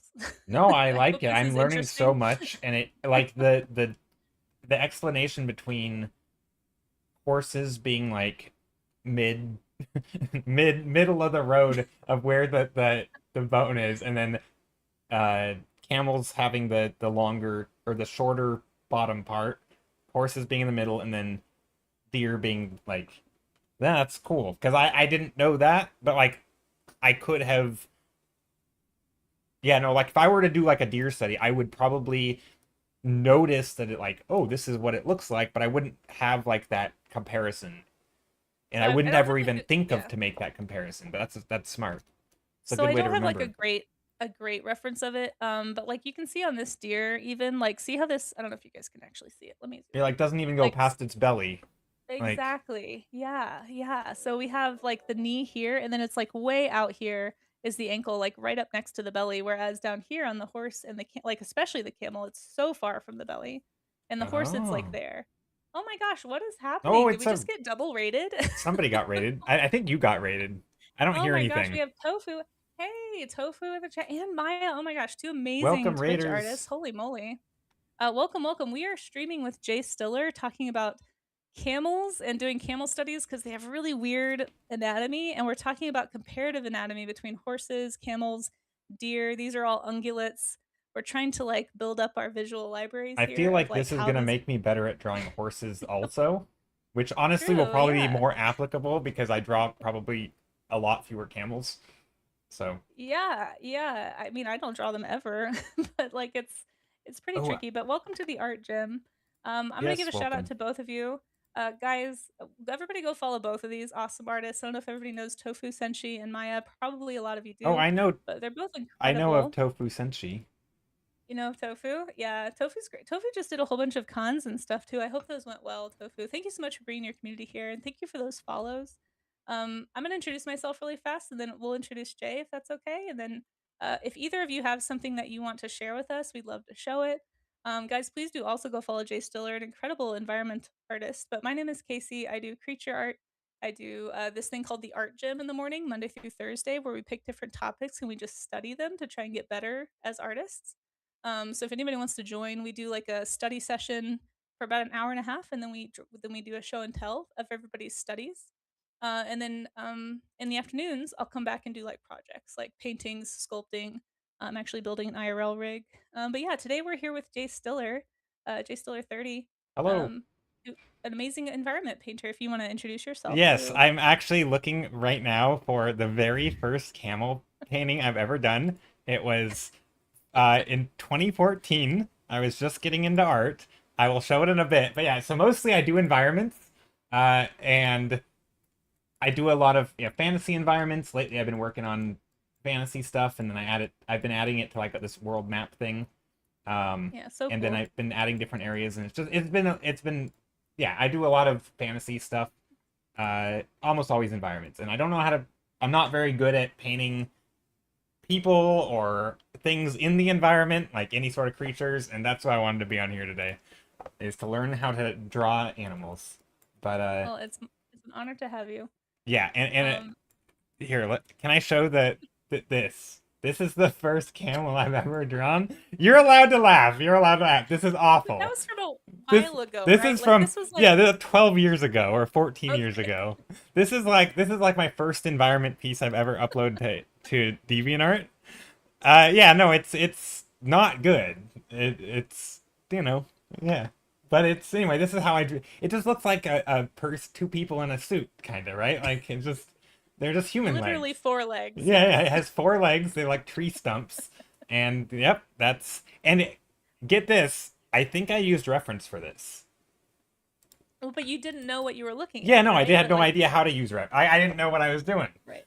Thick legs. Yeah, yeah, yeah. So I always, this might be a little off topic, but have you ever drawn something and then someone's like, "Oh, you should use reference," and you're like, "But I did," because that has happened so many times to me in like Oh early art. gosh. It's yeah. I think when you're first starting out, yeah, it definitely happens a lot. It's just part of the learning process, sure. And also Maya, hi. If anyone doesn't know Maya, by the way, Maya does a ton of emotes and like really beautiful Yeah, I illustration. don't Maya, know if you have Maya's anything you art. want to share. I don't Yeah, think I Maya's know great. Maya. Maya actually helped with the Save the Vaquita event last year. Thanks again for doing that. It was super cool to have you as a part of it. And if you guys need to raid and fade, were you guys doing a co-stream as well? Is that what I read? Were Maya and Tofu Oh, that's co-streaming cool. too? That's cool. Thank you for coming into our I'm co-stream. snooping Maya's work because I Yeah, don't know Maya what does Maya great stuff. does. Tons of emotes, tons of illustration. Also, just really cozy place to lurk. I like to lurk and have Maya on in the background. Maya has a very calming voice. Okay. Everyone's streaming together, right, Kelsey? Yeah. That's You also awesome. did studies. No way. What did you study? If you have time to tell us what you guys did, I'd love to hear. But if you need to run, I understand that post stream fatigue. Studies are a fun thing to do together, I think, as artists. And I really do like the stream together feature. I think it's like, it really does, at least for me, it feels even more like a virtual studio, right? When you're like drawing with another artist and chatting, which is the whole appeal of Art Twitch for me, frankly. Yeah.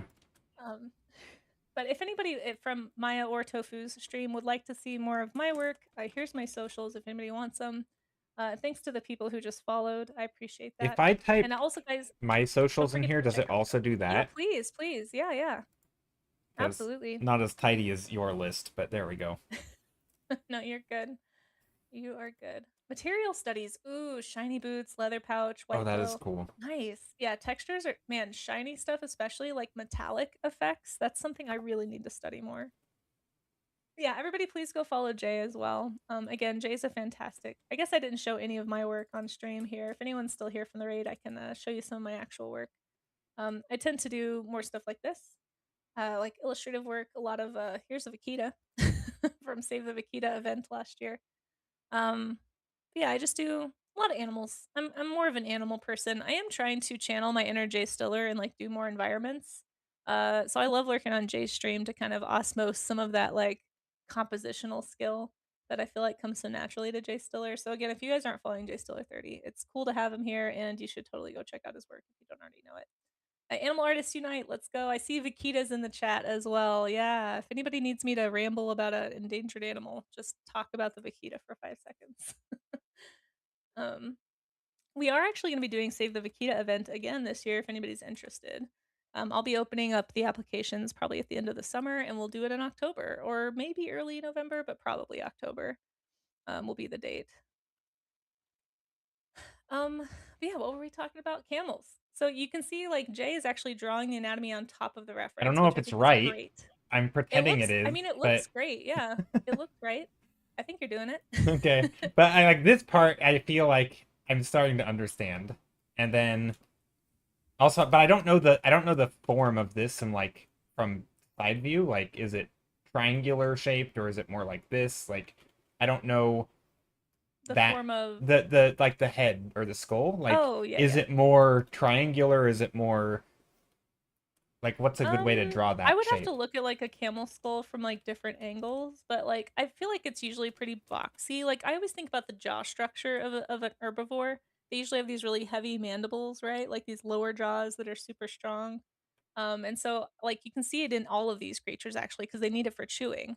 So you see like this really strong, like kind of almost Okay, so boxy, it is very uh, kind of triangular. triangular and boxy is would be my guess. I just did a quick research for a camel skull from the front. Here's like I'll pin this if anybody wants it. Actually it's on DeviantArt. That's funny. I'm gonna pin this skull picture here. Oops, I closed it. I'm not gonna pin it. Apparently I'm just going to close the tab. Um, there we go. It won't let me pin it. I'm going to pin it from DuckDuckGo. There we go. Camel. So that is now in the camelids section, but you can see this photo if I can copy it. Seems to show it. Camels are funny looking, They classy. really I are. agree. Yeah. But I So think here even is. this already, Casey, I just want to say that like adding this, learning a little bit about it and doing this is already like a million times better than I was at the start. Like being able to sort of have an understanding of how parts fit together. Like even just with like the head and the neck, I don't Mhm. yeah, I've already learned so much. So Oh, I'm yay! enjoying That makes this. my teacher heart happy. For those who don't know, I used to be a teacher. I think learning is fun, and I really think it just like helps it helps me, right? Like I have so much to learn about so many things. Oh, I found one from the front. Hold on, you guys have to see this. This is crazy looking. What in the world is this photo? Hold on. This looks extremely alien. So yeah, it is really boxy, but their eyes are actually a lot further apart than I would have thought. Which is why it's important to like look at at multiple angles of stuff too, and videos and things. But look at, can you guys see this? Look at that. Isn't that wild? Oh, I can't see it. Oh, now Oh, now I can. you No, I can't. I wasn't looking. That's okay? why. There we go. So it's like this is Ooh. the nose, like the open spot where the soft part of the nose would go. Here are the teeth. And if you've never seen a camel mouth before, I have a few of those pinned on my Pinterest board at the top of chat as well. Oh, camels They do have kind of have a canines. narrow, like, their eyes do stick out. Like, I didn't even, Yeah, so, like, from this view, because I don't know much about camels, like, I guess I can kind of see because there's, like, a yeah. little bit of light In the information, shadow, yep. but I'd Mhm. have to be really observant to even notice that. Like, Right, but but yeah. now seeing the skull, I'm like, okay, well, here's the eye, and this part is a little, like, it's Yep. narrower, but it still is, obviously, there's more flesh than when, Mhm. there's obviously some flesh here, so it sticks out a little bit compared to just the bone structure. But this is probably just like Pretty narrow, yeah. straight, like there's not a lot of fat up here or anything. It feels like it's yeah, okay. Yeah, so Druffzilla says, but there is cheek muscle, yes, but that would be further back, like back here on the mandible, Is right? it Like like on is it the underneath? lower jaw. Like It would underneath be the it eye? would be so like if I was drawing cheek muscle, it would be back like yeah, underneath, where your cheeks go, like underneath, like it would be like here. Under Like your this is where the eyes. chewing muscles are going to be. If Okay. they're not going to be all the way at the front of the face. That's not typically where you're going to see the muscles for chewing. So the front of the face looks like it's pretty narrow, and then you'd have obviously And back in then the this and background then here, that you'd and then have those like that weird slit thingy that you always see, which is just the nose area, but that's like this area, right? Like I don't know if I'm drawing this well. Well, maybe I should erase the eye part. But like we're kind of looking at like that. Is that where like that slit would be? the I slit. don't know what I'm not using the right word. I realize. I'm not sure which part you So mean. like, well, because so if put the skull Drawing facing, everything. I'm using your screen as a reference.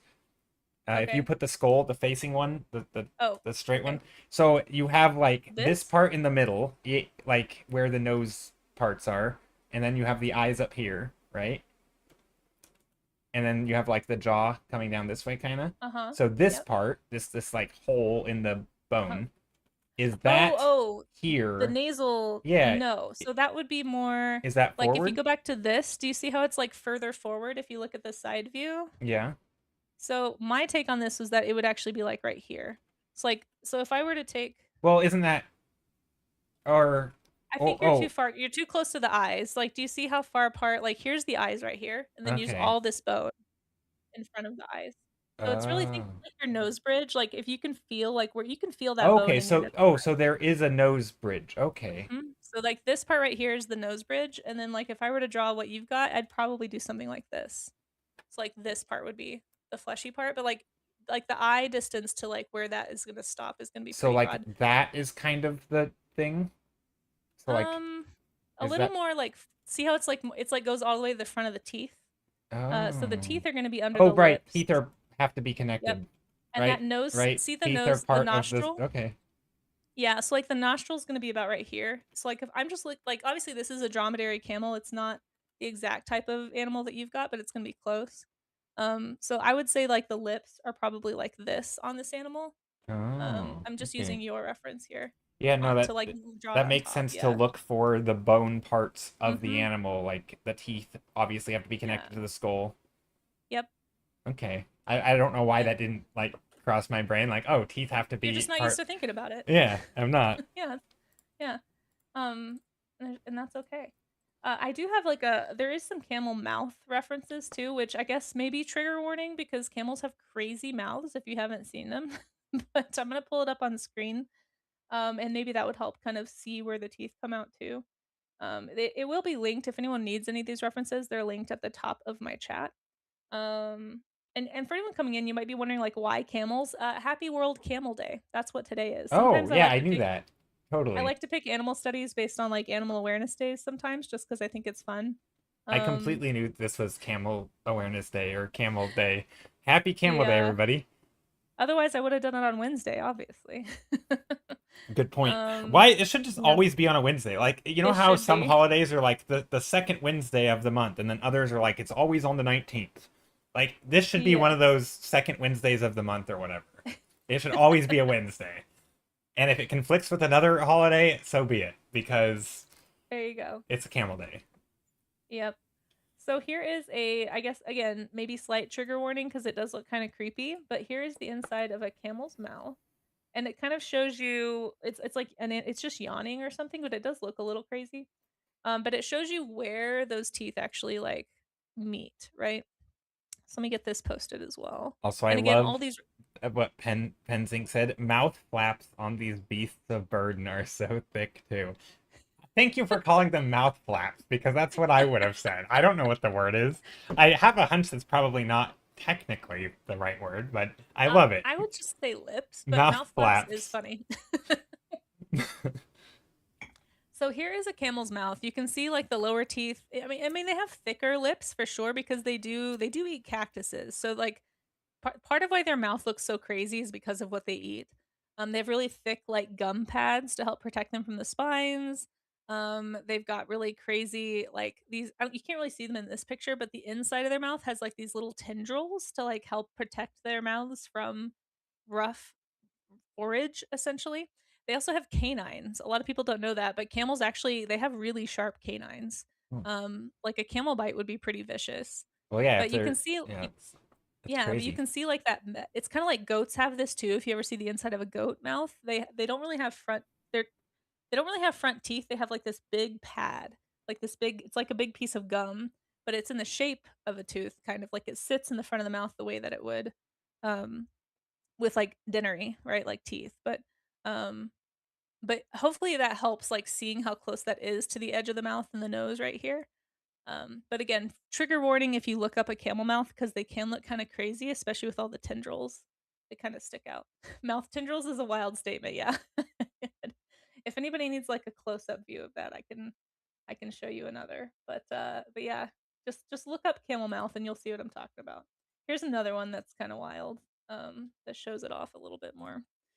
But yeah, go watch a video of camels eating cactuses. But you see like along the sides of their mouth here, they've got like these they're like little villi, like what's on it, that's what they remind me of. A what? A villi? That sounds like a Like I think it's like what's on the inside of your intestines. It's like these long little tendrils and that's what they look like to me. I don't think that's what they're called.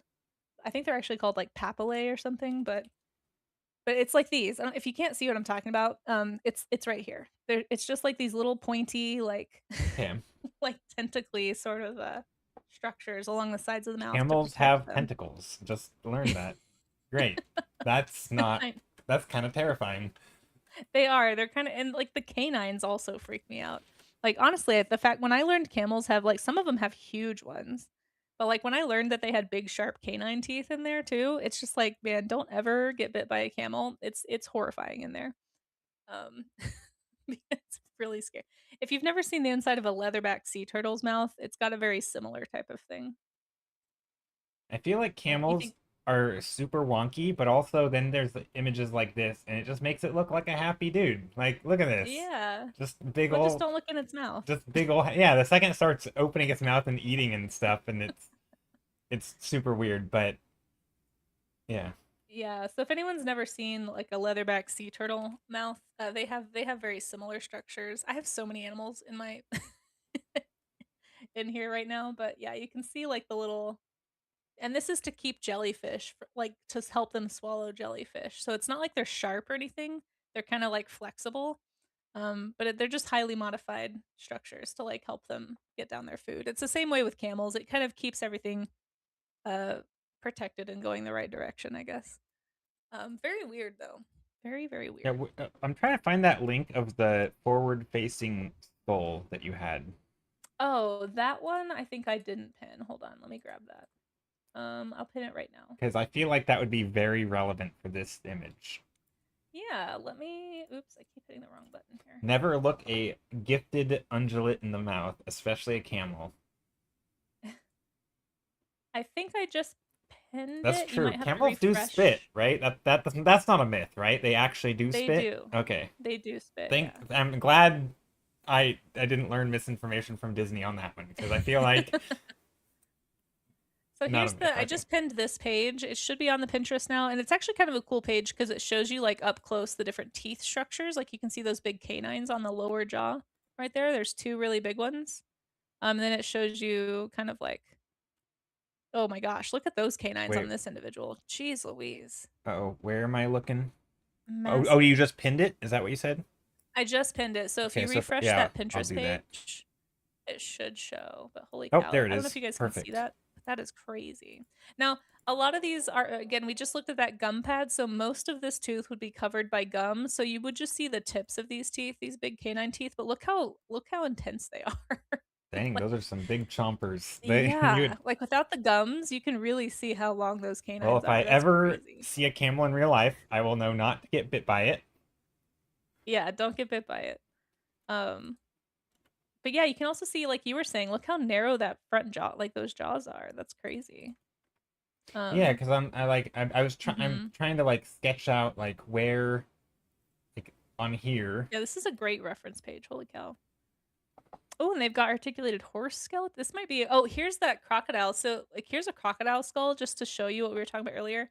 We were talking Oh, it about. actually looks like a crocodile. It literally straight up just looks like a Wait, it's so crocodile weird. Hold skull. on, Yeah, that even has the texture of a crocodile. it Is does. that So real? the It is, and I can explain. So, like these textures, also some of that is for capillaries, and it just looks really rough. But that's actually part of that is how we know that could some of that could be like keratinous growth for the outside. Um, so like crocodiles have these things called osteoderms in their skin, and that's like those bony plates, that you see like on the tail and on the spine especially. But I think they have like some of those structures maybe up in their face as well, and that could be pathways like these little specks, these dots right here. That's what those are, is blood vessel openings. Um, but That's yeah, this so is what the weird. croc skull looks like. And this kind of thing though is how we can know things like I'm trying to think of like a good example, like triceratops having a big keratinous horn, because we see this same kind of like pitting, this kind of bone pitting in the fossils. So we know that there was a growth there on top of that horn bud, which is why we know that their horns were longer than what we see in the fossil record. Because, for example, rhinoceroses are the same way. They have a little horn bud underneath a keratin sheath. So the keratin sheath sits on top of the horn bud and it grows longer than what the skull is going to show, because unfortunately keratin doesn't fossilize, so we can't really know what they fully looked like, but we can make some guesses based on stuff like this, which is part of why I think it's so interesting.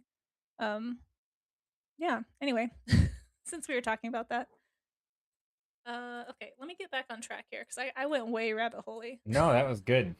That was good. I feel like I can just sit back and listen. I realize I'm on the stream, so I should probably do something, but No. I feel like I'm learning, just I'm in class and I'm just like sitting in the Oh front, gosh. occasionally raising my hand, but mostly just listening. And I it's mean, as great. long as I it's love it. interesting. It is super interesting.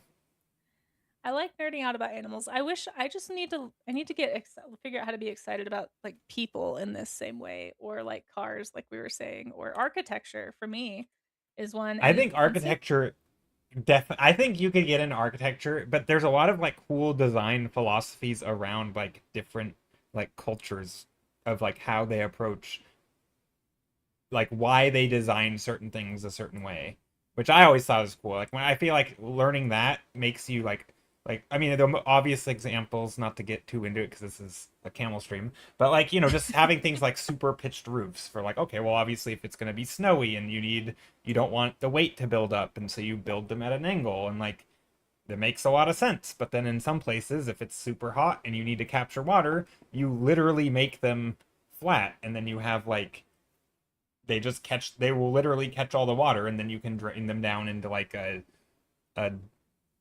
thing that captures water, whatever you call them, cistern maybe, I don't know.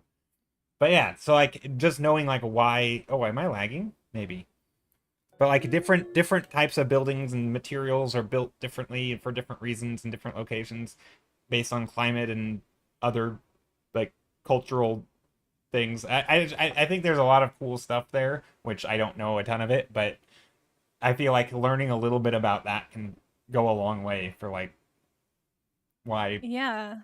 designs are done. So like any Well, yeah, and I think architectural history type stuff. Yeah, and I think that's part of why I like co-streaming with people who have different, like, interests, like, when we did our environment one or, like, if we ever did architecture or something, like, I love hearing about what it is about a topic that makes an artist interested in drawing that topic, right? Like, obviously, my hyperfixation is animals. I think they're really fascinating. But I want to learn how to be excited in the same way about other things, and I think that it's Yeah. definitely a skill that's growable, like, I don't think it's something that I can't accomplish, Yes. but I think it helps to hear you, like, talk about why you find it interesting, and I I feel like mean, almost every time I have somebody on for a co-stream, that's, like, one of the first questions I ask is, like, "Why do you find this interesting? Like, help me understand, like, where you're coming from yeah. I so mean, that it's I can get definitely a excited about growable it." skill because pretty much Yeah. everything. I mean, not everything. That's not the, like I had no interest before art. No, I'm sure I had interest, but I feel like art has made me interested in so many more things Yeah. because you learn how you can apply it to art. So like, I when I was working like customer service type jobs back in the day, like I'd be standing there interacting with the most boring, the worst job ever pretty much, and mentally draining, and this it just for me it was not a good fit. But all of a sudden it's like, oh, I can start like people watching and like looking at the way they walk and the way like their mouth shapes and stuff move, and like it's kind of like because now I know that like expressions are important for like in storytelling, and like all of a sudden I have like a slightly more of an interest in people and facial expressions, and I'm kind of a, I don't know, like I feel like I've always been a person who's sort of avoid eye contact and all that. Like, oh, I should probably start paying more attention to people and their faces. And so yeah, art, That's like it's art true. is a art made me more interested in stuff like that, and Yeah, I from mean, geology to horticulture and all sorts of things. It's like, oh, these things can be useful in designing environments. exactly, and I think we kinda talked about this even the other day in your stream a little bit, but that's, yeah, it's something I love to talk about too is, like, art is essentially at its core, it's the skill of observing. It's like training your observation eye to notice details and to be interested in things. And Yeah, it's part of why I think I really love like encouraging people to draw. Not because I think everybody should just become like a super amazing like this needs to be your job or like something that you somehow make an income from, but just because I genuinely believe that like learning to be more observant is like a net positive for humanity, right? Like it's a skill that you can develop and it's something that I think trickles into the rest of your life, right? Because it's like, like you said, it makes you interested in other fields. It gets you asking more questions. And I personally just don't think that as a whole, like as a species, I don't think we would it would I don't think it would be detrimental for more people to be curious question askers. you yeah. know? Well, Like I and think yeah, that's it's only a net definitely positive. changed like my mindset towards them. Like somebody might start talking about something that before previously would have not cared much about, and it's very easy for me to like zone out. But even just Mhm. being like, oh, maybe this, like, I know that sounds very like self-serving, but like maybe this could be useful to me in the future. And but like, hey, it's one extra thing. Like, yes, I should care Yeah, because yeah, I yeah. care about the person, and so I should listen to what they're saying anyway. But also, there's It's another fodder. thing. Yeah, yeah. Yeah. And hey, that made me sound like a complete insane No, I person, know what probably. you But mean, I know what you but mean. like I think having additional reasons to do things. I mean, it's the same reason why I think like getting paid for art can make you care a little bit more because it's an additional reason. Like, yes, you should like art on its own, and you should presumably like drawing, but it's just a little bit better when someone's paying you to do it. Like sometimes, or it could be Sometimes really it can be, terrible yeah. because maybe you're drawing Yeah. something you don't want to draw. But like so if you're getting paid to do what you already were gonna do, that's like just an extra bonus on top. So Yes. and that's how I think of just any topic now. Like, oh, I'm learning something about chemistry. Well, I don't know, maybe it'll be useful in Yeah, art in yeah. addition to all the other reasons that I should know about chemistry. Yeah, no, I agree, it's well, and like you said, like, I think this is part of why too, like, getting out there and, actually observing people and their interactions, in the wild, quote, unquote, like, that is all inspiration for storytelling, and Oh, for what sure. is representational art in a lot of senses if it's not communication and storytelling? Like, again, mostly for representational, but even non-representational, like, you can abstract a lot of things as well, but, the more information you take in the more in depth you can go with your output, right? Like if you only ever sit inside your house and never leave and like only have the same experiences day in and day out, you're kind of shrinking your, your repertoire, like Dang, your I what feel you can called draw out. from for inspiration. Yeah, and like of course obviously sometimes there's like mobility problems or reasons people can't leave their home, but Yeah, like no, no, you have a good point though. Yeah, but sure. but you can always like you can find ways to expand your worldview and your like and your interests, and you can find things that you can like go watch some live streams of just like people walking around a city and like look and see what people are wearing, see what people are doing. And like that's going to give you inspiration for your own characters, for your own illustrations, for your own world building. And like the more we can take in, I think the more curious you can be. I think the more that feeds into the type of art that you make. Oh, totally. um yeah. 'Cause, like, that's something I need to do too. It's actually part of the reason why I wanted to get, like, an IRL rig is because, like, frankly, right now, with how everything's working for me, having gone full-time as an artist and streamer, like, I feel like I spend so much time just, like, doing admin stuff, and I'm not getting out there enough to, like, have experiences and, like, do and see different types of people and different types of, I mean, you still do a lot. Like when you environments. went to TwitchCon, you walking around, going to the like the ocean and stuff, and like didn't you do all? You went all sort. Did you went to the zoo and did some zoo sketching? Like Yeah, I you did that totally at were doing TwitchCon. stuff. You were making. You were finding opportunities to do things that are good, Trying to, just yeah. good Yeah, practices. and that was, like, my first kind of stepping my toe into, like, do I want to incorporate more IRL sketching and stuff into my streams? And the answer I came up with was yes. Like, I think I do like that because it allows me to still, quote, unquote, "do my job" and, like, stream and do all of this and, like and kind of put my work out there, but it also gives me an opportunity to, like, go and observe and sketch from life and share that with people on Twitch. So I am getting an IRL rig built. I need to it's Well, that's hopefully gonna cool. show up sometime at the end of the month, When and you then I'll say do, a like, some rig, what do you test mean by streams. that? What does that look like? Or like, Mine so it's basically like a Bella box. I don't know if you know what those are. It's like a Raspberry Pi setup, so okay, it's like a little mini broadcasting computer, basically. okay. You get, like, a little pack for it, and there's, like, little components. Somebody's putting it together for me 'cause, there's guides online, and I'm sure I could try to do it myself, but just the time saved is worth it for me. But basically it's like you have to connect it with some kind of like a cloud service essentially, and you run it from your PC, the type that I'm using. Okay. So like my PC is on, OBS is on, and then I can go off and do whatever, and I don't have to be within like a signal range. It's just that's the like codes that it goes through, I guess. I don't know. I'll know more about it like in a few weeks once they help me set it up.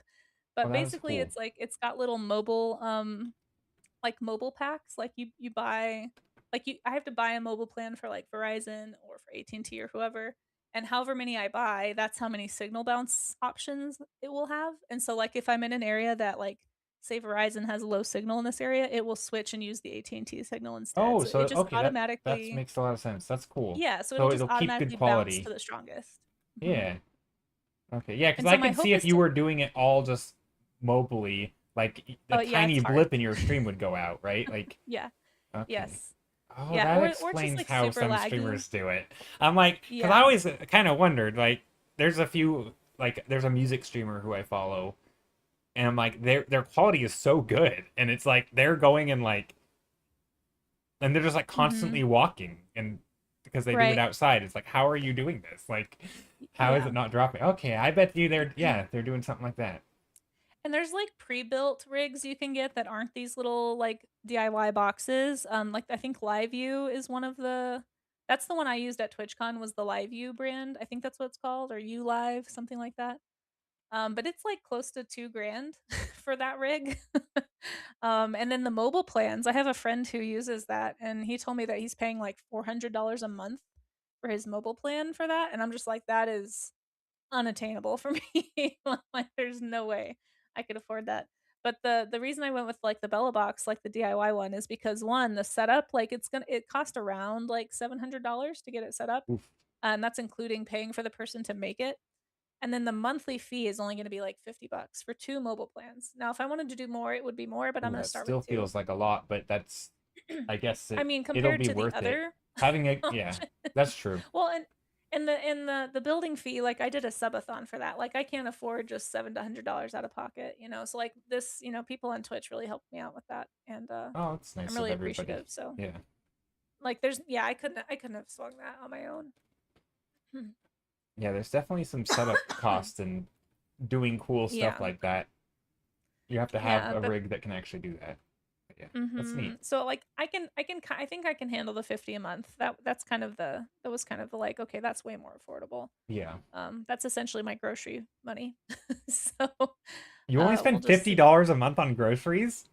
I eat a lot of lentils. Okay. Like dang, that's some And serious budgeting. That's impressive. I am a pretty frugal person, yeah. But I also you know, I work with chickens, so I get free eggs. Oh, fair. So it's a lot of protein there too. And then I know people that like, you know, have like fresh vegetables and stuff that I can have. So like I have supplemental food to the I see. grocery as well. But Have you done um like IRL chicken streams? I haven't, but Because I that's feel one of the like things on the chicken list. Yeah. sketching is a totally Yeah, like they're we're right there. yeah, we're totally gonna do a chicken. For anyone who doesn't know, I help out with some chickens. And I'm gonna take the rig out there and we'll do some live chicken sketching streams. I've already gotten permission from the people who I volunteer with to do that. Oh, So that's cool. yeah, that'll happen hopefully sometime this summer. But I'm excited. Thank you for the lurk, Philardy McGuffin. And also welcome in. I know we had a few people saying hi during the raid and Yes, stuff. I'm hello. sorry that I didn't say hi, but hello and thank you for being here. Yes. Hope everyone's Hopefully you doing guys are well. enjoying our rambles. Teeny dinosaurs. Chickens, yes. Chickens are Chickens tiny are dinosaurs. teeny dinosaurs. It's so true. For a second, I thought you meant camels. I'm like, probably not. But also, what do I know? So, Oh yeah, no yeah. worries, Phil. I was just saying hi. I didn't mean to call you out of lyric. Yeah, thank you for being here. Um, normally I think we're both a lot better about chatting with the chat also. Yeah, for um, sure. I always yeah, feel bad. This has always been one of my like concerns with dual streaming is like I always sure. feel like I have to interrupt you if I want to respond to chat, and you'd have to interrupt me if you wanted to respond to chat. So it's just like I you end won't up feel never interrupted. doing that. Or if you're going on a ramble, normally you'd get to that after. But yeah, it makes it a little harder, but it also I think it just changes the dynamic of stream. This is, I mean, I think for me at least, this is much more educational. So I'm happy to just like listen to the rambles Well, I think both of us tend to go on kind of art rants too. for So sure. like it probably doesn't help This is in that probably the regard. least ranty I've ever been, by the way. I'm honored or concerned. I'm not sure which one. I do love a You should good be Jed talk. honored because I'm postponing them for your rambles. Oh no. No, you're not. I Uh, don't feel like you're maybe I don't know. I think once I dual streamed with someone and I think I was actually called out during the stream for like not letting them talk. And now I'm like I didn't know I was doing it. And I'm like, "Oh my gosh, now I have to really tone it down."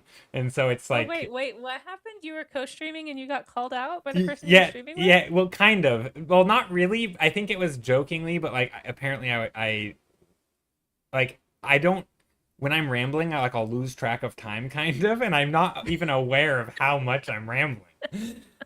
And so yeah, it was bad. It was not a good experience. Oh, I'm sorry. Well, I've never felt like you were like I enjoy the Jed talks. It's very funny though that you enter like a ramble zone and you I don't. do. It's like the flow state. It's just my Oh rambles. no. Well, don't ever. I mean, if you feel like you have something you want to say, I hope I'm not talking over No, you no, because I no, know no. that I You're tend to do the fine. same thing. I I'm think I'm it's liking it. I think it's one of those things with like, especially with artists. I feel, and I think scientists do a lot of the same thing. But I think a lot of artists tend to be like, I don't know, like the hyperfixation is real. You know, like you kind of I don't know. Sometimes I feel like a bulldog. I don't know if you ever feel this way, but I it's don't like you know. just like a top, No. like an idea will take a hold of you and you just like can't let go of it for a Oh minute. yeah, yeah, yeah, for sure. Yeah. Like I And it's just, especially on stream. I think more so on stream, but I feel I'm very like I've sort of made a habit of just sort of like I don't know, like being a leaf in the wind kind of like if something passes my vision or a thought enters my head, I'll just jump on it because like I need to say stuff kind of. That's sort of how streaming works. And so I feel like I've built up a skill of just going down rabbit holes And I don't know if that's a good thing or a bad thing, but it seems to be a thing. I do feel like streaming, and I don't know if you or anyone listening who streams feels this way, but like I do feel like streaming has made me more apt to kind of lean into those, I guess, like tunnel vision moments. Whereas I used to, I feel like, be a little more cautious about letting like at least in like conversation with other people. Like I feel like I've kind of come off the rails a little bit like in my personal life sometimes when I talk to people because I've gotten into such of this habit of just like really expounding on a topic and kind of, when you stream, people pop in every 5 minutes and like maybe they miss the first half of the Yeah. stream so they don't have the context and so you end up repeating yourself a Oh little yeah. bit and like I have definitely I've noticed that I've let some of that trickle into my like You just end up daily repeating yourself a conversation. million times and like, I got it. I got it already. You don't have to tell me again. Sometimes, yeah, honestly, Yeah. or just See, like I think I've always had that problem to some degree. I So I think streaming was kind of a good fit where if I stay on the same topic for a super long time, it's okay because there's going to be some people who are glad that I'm repeating myself. So, yeah, well, I think I used to be not even just repeating myself, but just like not letting like really digging into a topic and just like going on and on about it. Like, I feel like I used to do that when I was a kid, and I kinda learned how to self-regulate it as I got older, and now I feel like I'm regressing a little bit as an adult, it's where it's funny. like, oh, I'm like, all those habits I can feel in myself sometimes that I really tried to, like, tamp down to be, more socially acceptable or whatever Yeah. when I was, in middle school. Yep. I've kind of just, like, re-leaned back into those in some ways, like, there Yeah. was definitely a period of my life where I would think all these thoughts, but I just wouldn't say all of them, and now I'm just like, "Nope, the filter's gone," like, we're just saying all the words. And I don't know how I feel about it yet. It's something I've noticed recently, though, and I'm still trying to process. I'm like, No, I think should it's a I, like" good thing. Honestly, I like it. I think because I think I'm the same, and a lot of times it's been like I think I misspoke by said repeating myself. It does to me it doesn't feel like repeating myself. It feels like adding layers of expounding, yeah. nuance, but I might have to like part of the sentence might be the same and then I'll expound and then part of the sentence will be the same and I'll have to expound. So it kind of goes in like these little waves. And I think to some people they're like, "Okay, I got it," and they feel like I'm repeating myself, but I don't think I am, but to them it sounds like I am. So maybe I am. Yeah, I don't know. And yeah, I These days, and I guess you have, like, a job that you have outside too. Like, I quit my day job, and I feel like it's made it worse because even, like, when I was at my day job, I was sort of able to kind of be a little more self-aware, and now that I'm just kind of, like, isolated all the time, like, talking to myself essentially in a room, like, that's what yeah, streaming can can feel build like. some weird social habits probably. Yeah, I feel like I'm noticing I'm sure you're some of totally my normal to talk to in real life, but also mm, I don't know. I imagine streamers who have been streaming for a long time are I don't want to say weird in real life, but there I might will be I don't know, maybe streamers are just weird in real life. Like I think I might be, and I don't know. I don't know if that's true for everybody, but I don't know. Definitely TwitchCon is a very different kind of a con than what I'm used to. It was a lot of like I don't know how to even describe it. Like I do think on some level anybody who streams is kind of like a very unique individual probably in probably, person, but yeah. it might depend on the type of streams you do too. Um I imagine at TwitchCon though, a lot of people are probably like literally streaming TwitchCon, right? yeah, yeah, yeah. And so you get a lot of like weird like social media behavior personality popping out because they are literally streaming. Yeah. Like Yeah. I don't act like myself or I mean I'm still myself on stream, right? But when I'm in public, I'm not quite the same. Like I'm on stream I'm me and extra, right? Like it's me plus some. I'm a little bit Yeah. extra on stream. Speaking of hyperfixation, I am gonna draw something other than a camel now because Ooh, there's a lot of animals in the camel group, and I don't think a lot of people know that. So I'm just gonna be an animal nerd for a second I was gonna and ask. introduce some new animals to people. Um, so camels or Camelidae is basically it's the family of animals it says belonging to this order that includes like what we think of as like dromedary camels, Bactrian camels, but it also includes llamas, alpacas, vicuñas, and guanacos, which those last two were kind of new to me. And I didn't realize this, but some interesting history with this group of animals. So, like dromedary camels, there's actually no wild dromedaries left. They are all descendants of domesticated camels. And the largest population of dromedary camels is a feral population in Australia, of all places, if you Wait, guys didn't know that. Australia has camels? That's cool. Yeah, it has more camels. There's more camels in Australia than anywhere else in the world, and they're feral. Dang. Because they were released, obviously Also, what from is like that? Okay, colonization. I'm gonna be ignorant here. What does that mean to be feral? So a feral population is basically so feral horses are very common in the US. Feral cats are like the largest invasive species. An introduced species is like rabbits have been introduced to Australia, but they've never been domesticated. So they're just an introduced invasive species. Okay, okay. But like technically dingoes hundreds of years ago were feral dogs that are now considered kind of endemic to Australia, which is sort of interesting with the history of dingoes. But like camels, these are obviously not animals native to Australia, but they're considered feral because they were like there apparently are no dromedary camels at all anywhere in the world that are still wild. Like the last wild dromedaries died off a long time ago. What we have today are their descendants. And so dromedary camels are they're totally domesticated. There aren't any. Even if you were to re-release them, it's not like they're suddenly they're descendants of a domesticated population. The wild population has gone extinct, and so that's why they're considered feral. Just like how horses in the Hmm. US, technically they're all feral. They're released domesticated animals. Feral cats. That's why we call them feral cats instead of wild cats. Because a Okay. wild cat is an actual animal that's never been domesticated. Oh, So I you didn't know have like that. these, I always, yeah, you have like these distinctions. I always, Because I feel like I've been misled by Disney on this one. I feel like I always thought like feral meant like a overly aggressive or something. I mean, it gets used that way, Well, yeah, and yeah, like that's more of is like that a inaccurate or is that well, that's just like colloquial use. That's like just the human vernacular, right? That's just the way we use words. Kind of okay? like how people say I have a theory, but they don't actually mean like what Yeah, a yeah, theory is in science. Like a scientific theory is like something that's basically like almost like it's been tested so often that it's reliable. yeah, Whereas when we speak about theories, which causes a lot of confusion, right, when people use those words, because then they think that when scientists say they have a theory, they think that means they're just pontificating or yeah, hypothesizing, yeah, and that's not how it's being used in scientific fields. Like the theory of gravity is not just a yeah, yeah, yeah. hypothesis; like it's observable, Also, and I need to be right back. I'm gonna use the restroom. oh sure, sure, sure. Um, and I can go over this stuff again too here in a minute, but actually let's wait for Joe just in case he wants to hear anything about wild camels. um yeah, if anybody hasn't already looked up the different types of camels and camelids, I should say, there's all these different species. There's 4 in the llama group and there's 3 in the camel group. So here's a link to that. um and also, I'm gonna hydrate because somebody just told me to hydrate. And I have not been staying on top of that.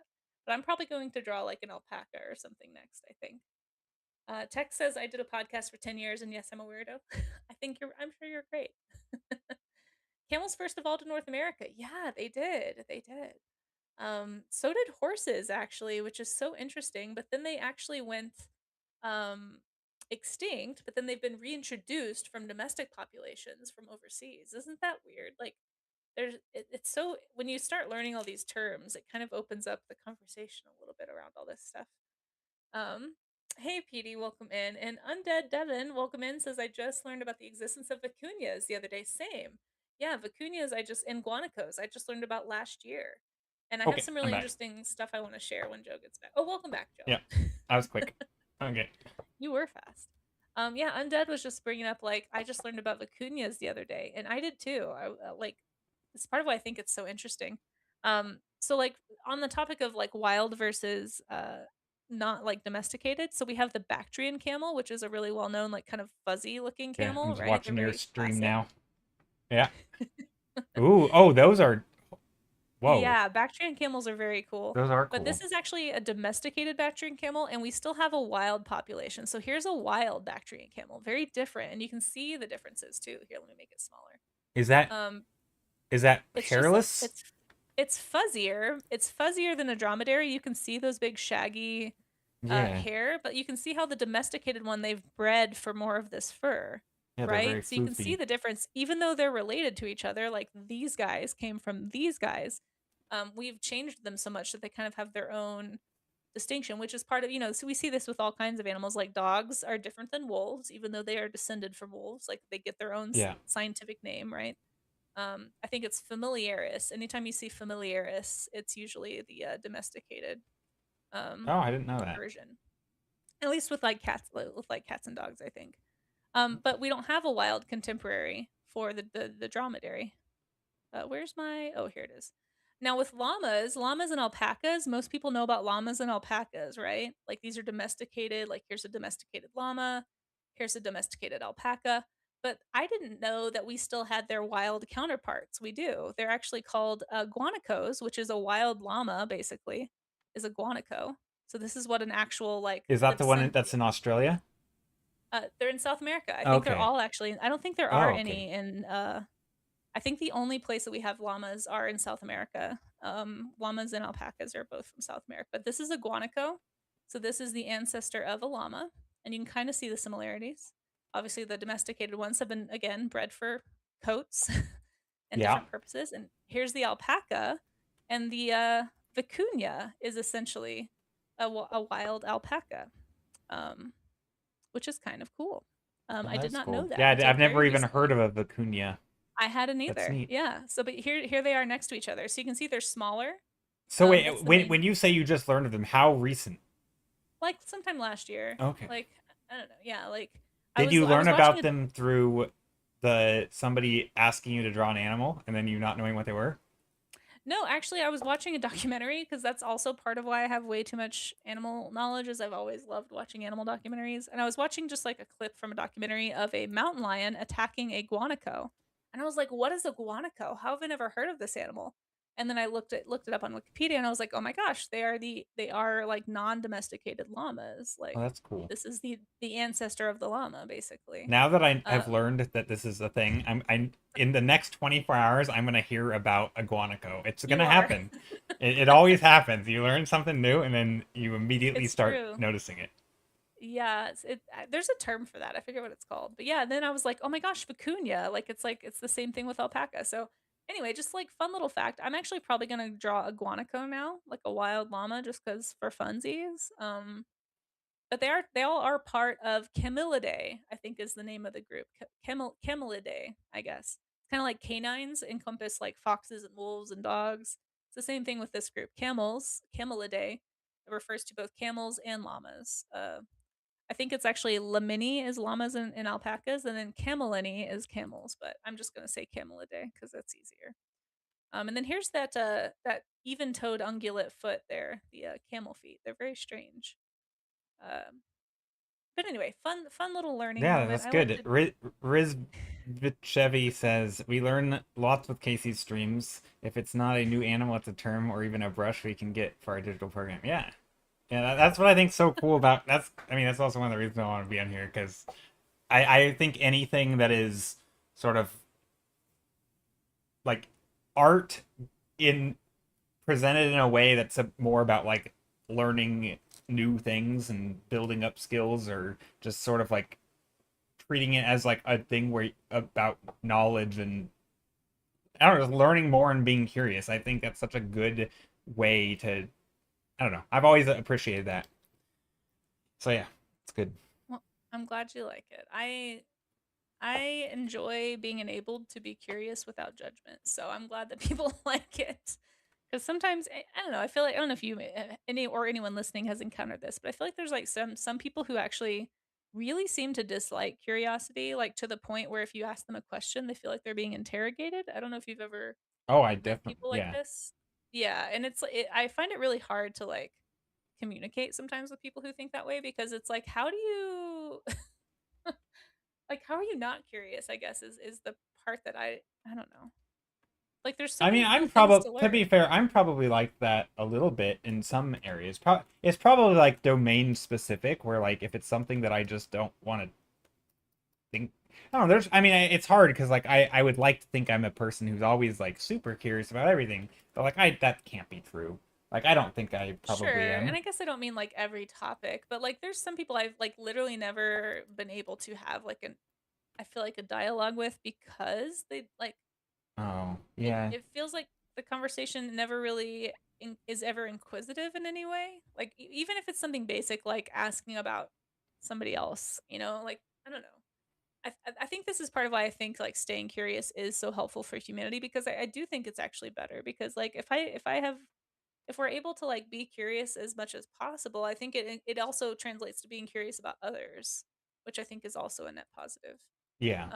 But like I guess I just meant like there's some people who it's like I don't know, like if I start to ask a question or even if it's not about them, because sure, sometimes people can feel like they're being interrogated if it's like a topic they don't want to talk about. Hmm. But like it's like there's no interest, I guess. And I just find it really hard, I guess, I don't know, to like connect sometimes um Yeah. with with Yeah, I with guess people I've who had don't seem to be curious about anything, I guess I've had situations where like I'll ask a question and it's almost like, well, who cares? Like, why are we talking about this? It's like, Yeah. and it's like, Yeah. okay, well, I was like just trying to have a conversation. Like, I don't Yeah, know. yeah, yeah. I feel No, like you're being exactly. shut down, like because Yeah, you yeah, can't yeah, even yeah. talk about something unless it's something that the person knows about. Right. Yes, that's what I'm talking. Yes, Okay. exactly. Like instead of being curious about something they don't already know, it's like they just shut it down. Yes. Yeah. And I find it really, I don't know. Yeah, that I makes like to sense. think that like having conversations like this on stream just encourages anybody listening to maybe like, oh yeah, like where could I be more curious? I don't know. Maybe that I think it might Although just be more I mean, not encouraging. I don't know how you feel about like this conversation, but this to me is definitely a conversation where you know most of the stuff. Like I can be curious because I don't know anything about this Maybe. topic, but I feel like you definitely come off like you do know what you're talking about. But you're also Hmm. like showing like things that you recently learned, so it's very obvious that you are still like learning Yeah, stuff. like I don't know I feel like there's even something today that we were talking about that I was like, "Oh, I didn't know that." Maybe I did I don't maybe that was what were we talking about at the beginning? Casey actually knows Like everything. even the camel skull. Like I've never really looked at a camel skull like that and it was really interesting to see like how narrow their face was. Yeah, I think we Okay, were yeah. talking about that. Like I didn't know that, you know. There's always more to learn, I guess. But But I think like Jay, the so you are curious. instilling excitement maybe is the part that I like about art and especially streaming art because you get to like no matter what art stream you're on, I feel like you get to, like on your streams like whatever it is that you're really passionate about talking about, it's really fun to engage with because it's like, oh no, I'm curious about that thing. Yeah, yeah, for sure. Curiosity is a touchy subject sometimes, says Rach Gianna. I guess it can be, yeah. Oh, hi, Richiana. Hope you're doing well. And everybody else. And Sandwiches says that you are asking good questions about anatomy and such, so you're helping other people That's good. also get curious and learn, which I think Also, is this great. is the floopiest, obviously domesticated animal. Like, look at this is like one of those poodles that It's are like like a poodle, shaved. yeah. Yeah, yeah. This is wow. It's very funny. Look at It's that amazing tail. what a haircut can do. Seriously. Speaking of, I need a haircut. I do I'm too. getting very shaggy. I just cut my own hair, but I can get away with it because I have curly hair, so it hides mistakes. Because I don't know about well, I guess maybe barbers tend to be cheaper, but like going to get your hair cut as a woman is like it's like $60. Holy, yeah, that's a lot. It's so crazy. That is I'm way like I too can't afford much. that. Yeah. It's too much. I just need a trim. So I just do it myself. Okay. I think But I yeah, I hope you're just doing well, Rach. Good to see you. Let's see. I actually really Um, like this camel because the shapes are so neat. Like there's just super yeah. clean line of like this part is like one shape and then you have like this part is another shape. You know, like it's almost like a Mhm. shape design. I mean it is because it's very manicured, but it's like there's very distinct shape designs going on and it's really interesting. Yeah, and like that's the fun thing too about like once you start to feel confident in a topic, you can play more with shape. I think that's like doing more stylized studies can Yeah, be like you really could fun take too. something like this and like Mm-hmm. make it more floofy around here or something and you could do something else with the tail, and like you could definitely push that even more. I mean, it might start looking ridiculous. It already looks ridiculous, but it might start looking more ridiculous in Right. different ways. But yeah. Like if you could like this is where like character design comes into play too. Like you could take that shape and just like Well, really exactly. Yeah. emphasize the hips. Yeah. It's like here's my little stylized guy. I like it. uh very poodly. It's, yeah. I actually was I should have asked it earlier, speaking of curiosity, because I saw these included in the camels, and I assumed they were related, but I mean, it makes sense. They kind of look like they sort of are, but I didn't really know Yeah. much about it, and so I was like, should I be doing only camels, or should I also be able to sketch these other things?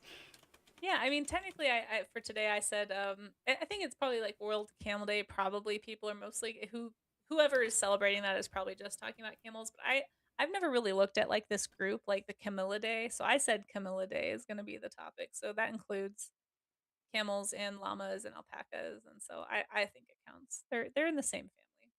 It's like we're doing a canine study, right? It's like you don't have to just do dogs. You could do a maned wolf or a Okay. fox or a Yeah. bush dog or any other type of Right now, I weird gotta canine. figure out where are these things knees, not knees. They're ankles. Yeah, the haircut I definitely assume emphasizes things it's like differently. I don't actually know. And then this Let is me the see if I long can pull part. that one up. I would imagine it's the same. I mean, it's got to be the same. It's just the haircut Yeah, is yeah. I'm making just it look trying like to. they're in different Yeah, places. it looks like it's wearing the boots with the fur. They've got. Look at this. This does not look like a Boots with literal fur. human boot. It does, yeah. It literally it looks like Puss in Boots on the back end, and Yeah, it's probably intentional. Yeah. yeah, for sure. I'm sure that's what they're going for. I mean, if I were looking at it, I would just apply the same proportions that we've been looking at already. Like I can see, I can see where the top of the back is, and that's kind of like my landmark, right? Like for where Yeah. everything else is on the body. So it's like here's going to be my shoulders and neural spines here. Here's that elbow. Here's that ankle. All that stuff, Uh, right? And then this is where the hip is. I So that's can't got to be the see. I knee. think you're drawing Oh, off your screen. Oh, there we sorry. go. This is what I would guess. So like here's the hips, right? I can see the angle of the hip bone, Mm-hmm. which means the knee is going to be about right here, which checks out because like the knee ends right below the stomach if I look at Mm-hmm. my reference. And then I know that they have low slung ankles, so I'm just going to guess the ankle is around here. I can kind of see it back there. So I'm going to guess it's about equal. So if I were, yeah, this is what I would guess is going on So do here. you? Okay. And I guess that's kind of like with humans where like when you do gestures, I don't know if you do this, but like from like the front of the knee to like the like it's or like the back of the whatever that part is, like the bone might be here, but you kind of will draw like this part, you know what I mean? Like Yeah, yeah, yeah. do you kind of do that when you're thinking about like because I notice you're like going kind of zigzaggy, but the leg itself doesn't look like that. It's more straight. Do you kind of It is do more, like I a mean, gestural thing? yeah, I'm being pretty loose. Like I'm not being precise, but I mean, it does kind of do that though. Like if I were to draw even in this, right? Like here, it kind of does, Like I'm Yeah. thinking about the bone mostly. But I mean And then of like course, on the camel itself, like not the skeleton. Oftentimes I feel like their legs look a little more straight, but the bones are going more at an angle, like to the mass of their leg. So their leg might be maybe this is wrong, but like if the leg is here, I'm just drawing a tube, the bone might be kind of going at an angle. So yeah, like yes, the yes. skeleton is more angular, but the mass of the fleshy stuff I is see what you're saying. so like it Yeah. might end So up looking like this if this is the joint or something. And so it's like yes. So like when I'm looking at like something like this, I can picture like here's where the leg muscles are, right? Like that's what you're talking about is like the mass yeah, of the yeah. leg is really like the muscles. And I'm thinking about the bone structure underneath first because that gives me the framework to think about the muscles. So like when I look at this, it's like I can tell the hip is here, the knee is here, but that leaves these areas that are muscle, right? So it's like bam bam bam. But then I Okay. can also see this big muscle here that lays on top of Because see, that when I shoulder. look at that camel, my brain is like the leg You looks think super straight cylinders. down and then it goes a Yeah. little bit over. So it's just like it looks Mhm. almost like this, where it's like this to me, I don't even almost don't I mean, other than maybe the slight impression of like a knee, it's like I Yeah. wouldn't even know there's a an extra bone in here. Right. It just looks like a Right. big Which is mass. yeah, which is why it's so important to know your bone structure because you can still have that shape, right? Like here's that shape right there. But Yeah, now I know that that's why it's like that. And I know where it would bend if I was going to draw it moving, right? So like this one obviously is at more of an angle right now because it's bent. Um yeah, same thing here. Like I can see those leg structures in this horse, but I also know that like this is the shape of the thigh, you know. And then here's that bone inside of it. But yeah, I guess yeah, I get yeah. But this is why I think sorry, I'm just like processing and repeating myself. But this is why I think again, like the anatomy is so important because it is easy to just fall into that like, okay, what's the reference look like? I'm just gonna basically copy what I see well, and try yeah, to turn this into a shape without understanding the underneath parts of it, which is gonna make your future drawing so much more deep because you'll know that actually this is two shapes, not just one shape. yeah, So you learn to see even if you don't draw it all every time, you learn to see this as like two shapes instead of just yeah. one long tube. Because yeah, like going Because back to the start of the stream, that's kind of like I feel like I'm sort of there with like the human face, and so like mhm, again, if there's bad lighting or if someone has a beard, I can kind of understand what the form is. mhm. But yeah, no, it's super good. I'm learning so much, and also I'm glad it I didn't helped. ask you before we started. How long do you stream on today? Oh, yeah, that's probably something we should talk. Sorry. Usually I would say I was kind of thinking today we might start like how I don't know how much time you have. I tend to go from like I have as much time as I yeah. I mean, I okay. normally wouldn't. I would normally be starting my stream in an hour. So in Okay. theory, I could go up for another 5 hours, but I'm not going to because I'm actually getting hungry. But Yeah, yeah, yeah. yeah, So normally I go for about 2 hours. okay. We've gone a little over that. So like we could start getting into like the show and tell part of this, and see what people have been studying. Ooh, I If do you want need to to see what. like Oh, I if didn't you needed even. to wrap up. I mean, I kind of knew maybe people would be painting along, but I didn't actually know. So I am curious to see what other people have been doing. Yeah, let's say like in 5 minutes, just in case somebody is like trying to like is getting close to the end of theirs. Maybe I'll go and I'll say I'll look in the Discord in like 5 minutes or so. I kind of want to finish my little study here, and then I yeah about usually between 11 and 11:30 is when Okay, we start doing the show and tell and wrapping up. So we're kind of at that cutoff point. okay. I And just yeah, got so I'm going involved to end talking my about stream also when we end because I okay, am tired today and that's it's fair. I had to work before stream That's and right. stream for Yeah, me was at 8 a.m. So I've yeah, been up that's since rough. like midnight. So I yeah. definitely and if you don't want to stay through the whole thing, like I No, don't no, want I to do. keep I you do want to longer. stay. I'm really Um, enjoying it, but and I'm happy to stream while tired, but yeah, I can. I mean, especially I if you I have was a mostly conviction. saying that to let anybody who's like my regular viewers know that like I'm not gonna continue my normal stuff after. I'm just gonna Perfect. Yeah. that'll be it. So I've dropped the link, and I mean, of course, if anybody shares something, if you're in Jay Stiller's Discord and you'd rather share there, just let us know so we can look at it. Oh yeah. But I do have a section of my Discord called the Art Gym. If you did any kind of a study today, whether it was camels or something else, as long as it's not, as long as it's work safe, that's all that I request is that it's like it's actually a study, not something that you just doodled for fun. Because we are trying to Hey, encourage each other studies to can be actually fun. they can be, but I like know that's you not know what what you I meant, mean, but like yeah, I do. imaginative, just making it up. Like Yeah. not that I don't want to encourage that kind of creativity. It's just that for the art gym, I do try to focus on like encouraging each other to actually do some of this, like do the hard work of studying and practicing. And it tends to be something that we avoid. So there's the link in the chat if anyone needs it to my Discord, or if you don't want to join a Discord, I always post on Blue Sky so that people can reply to the comments or quote reply with their post or whatever if you would rather share your image that way. But if you did any kind of a study, let's say like maybe 5-10 minutes, we're going to be looking wrapping up and like looking and seeing what people have shared if you feel like sharing. And anybody who's still working, I always like to say like please don't rush. Like take your time, do what you Yeah, and need you to can out of always the share them study. after. Like they don't have to make their Yeah, way onto yeah, stream. You can still put them in Discord. exactly. And then for me, I also I do also show everything that's in the art gym section eventually. So like don't feel like you have to get it done in the next 10 minutes. Like maybe it's the teacher in me, but I would much rather somebody actually get something out of their study and really learn and like be able to like grow rather than just try to rush through it just to be a part of a showcase. So Yeah, take your time. But if you are ready to show something, or if you want to show something, those are the two ways to do it. But again, just please nothing that's not work safe, because I like not being banned on Twitch. So that would be ideal. I don't think you'd get banned. I don't Or know. I I feel have like gotten a I've gotten a ding before. really. Yeah. Oh, now I'm curious. What was it for? I was doing it's always figure studies. I think That so oh the gosh, I could model I rant. was I could rant about yeah, this. It's so stupid. yeah. Yeah, the model I was using, I think, looked like they weren't wearing clothes. It was just that their skin tone and the clothing they were wearing was like very similarly toned, I Even think. if I they think that's weren't, what happened. like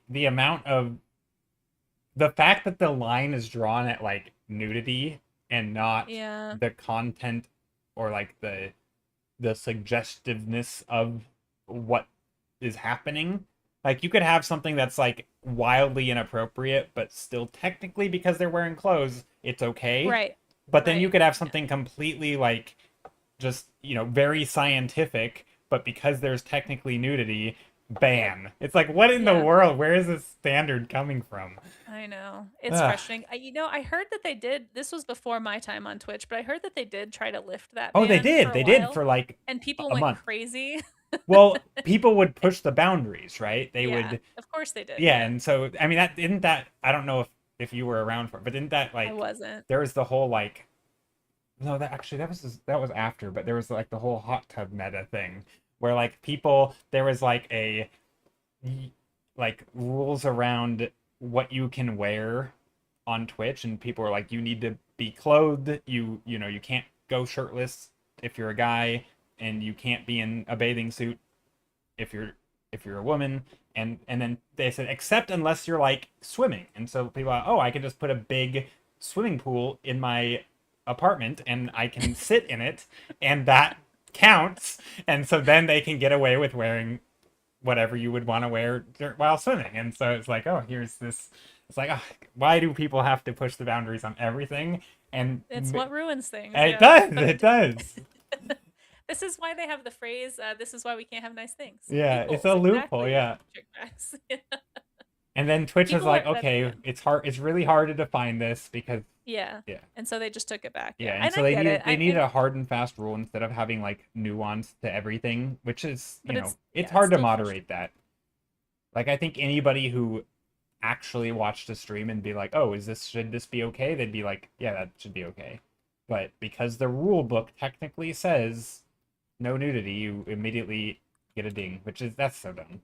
Yeah, so I got a ding, but I was able to contest it and prove that, like, cause I like clipped when it happened, because I think what the reason it happened wasn't because necessarily that the person looked nude. I think it was because it was well, I mean that was probably part of it, but it's because I'm a family friendly streamer and I don't use the 18 plus content Oh, warning. I see. And because I don't do that, if anything is perceived as though it's outside of that, Is I it can done have it banned. automatically with like some sort of like automatic detection, or is this like a human reporting it? I think it's both, but I was told that most moderation stuff is actually done by humans on Twitch, or at least it was at that time. I don't know if that's still true. They've been integrating a ton of AI stuff, which obviously I'm not going to go on that tirade, but Yeah, yeah, no, me um neither. not good. TLDR, not good. But like at the time I was told that it was probably what I think probably happened was somebody was browsing the art category and just kind of glanced at my thumbnail, and from a distance it probably looked like I was drawing a suggestive person who was naked, but that wasn't the case.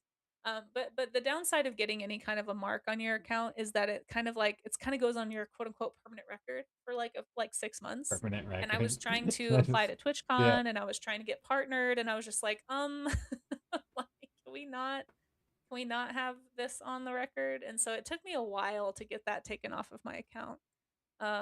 And to because the way that I could tell that it was impacting me was like I also lost my auto emote upload privileges Oh, because of it. And so like I had to submit my emote and then wait for somebody to manually approve it.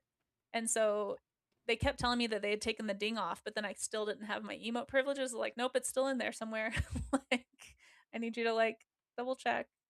But it did finally get revoked, and I have all that stuff back now. But yeah, so I just try to be careful. So yeah, if anybody is gonna share, like, figure drawing is totally fine. Just please make sure that it's nothing that's gonna possibly be misconstrued as like nudity, just so that I don't have to deal with that again, because that was really a huge pain. Um, and I am applying to TwitchCon right now. I'm like in the process of Nice. making and submitting my application, so I would really like to get in. So Yeah, I please, hope you yeah, get in. just help me Don't out. ruin it for Casey.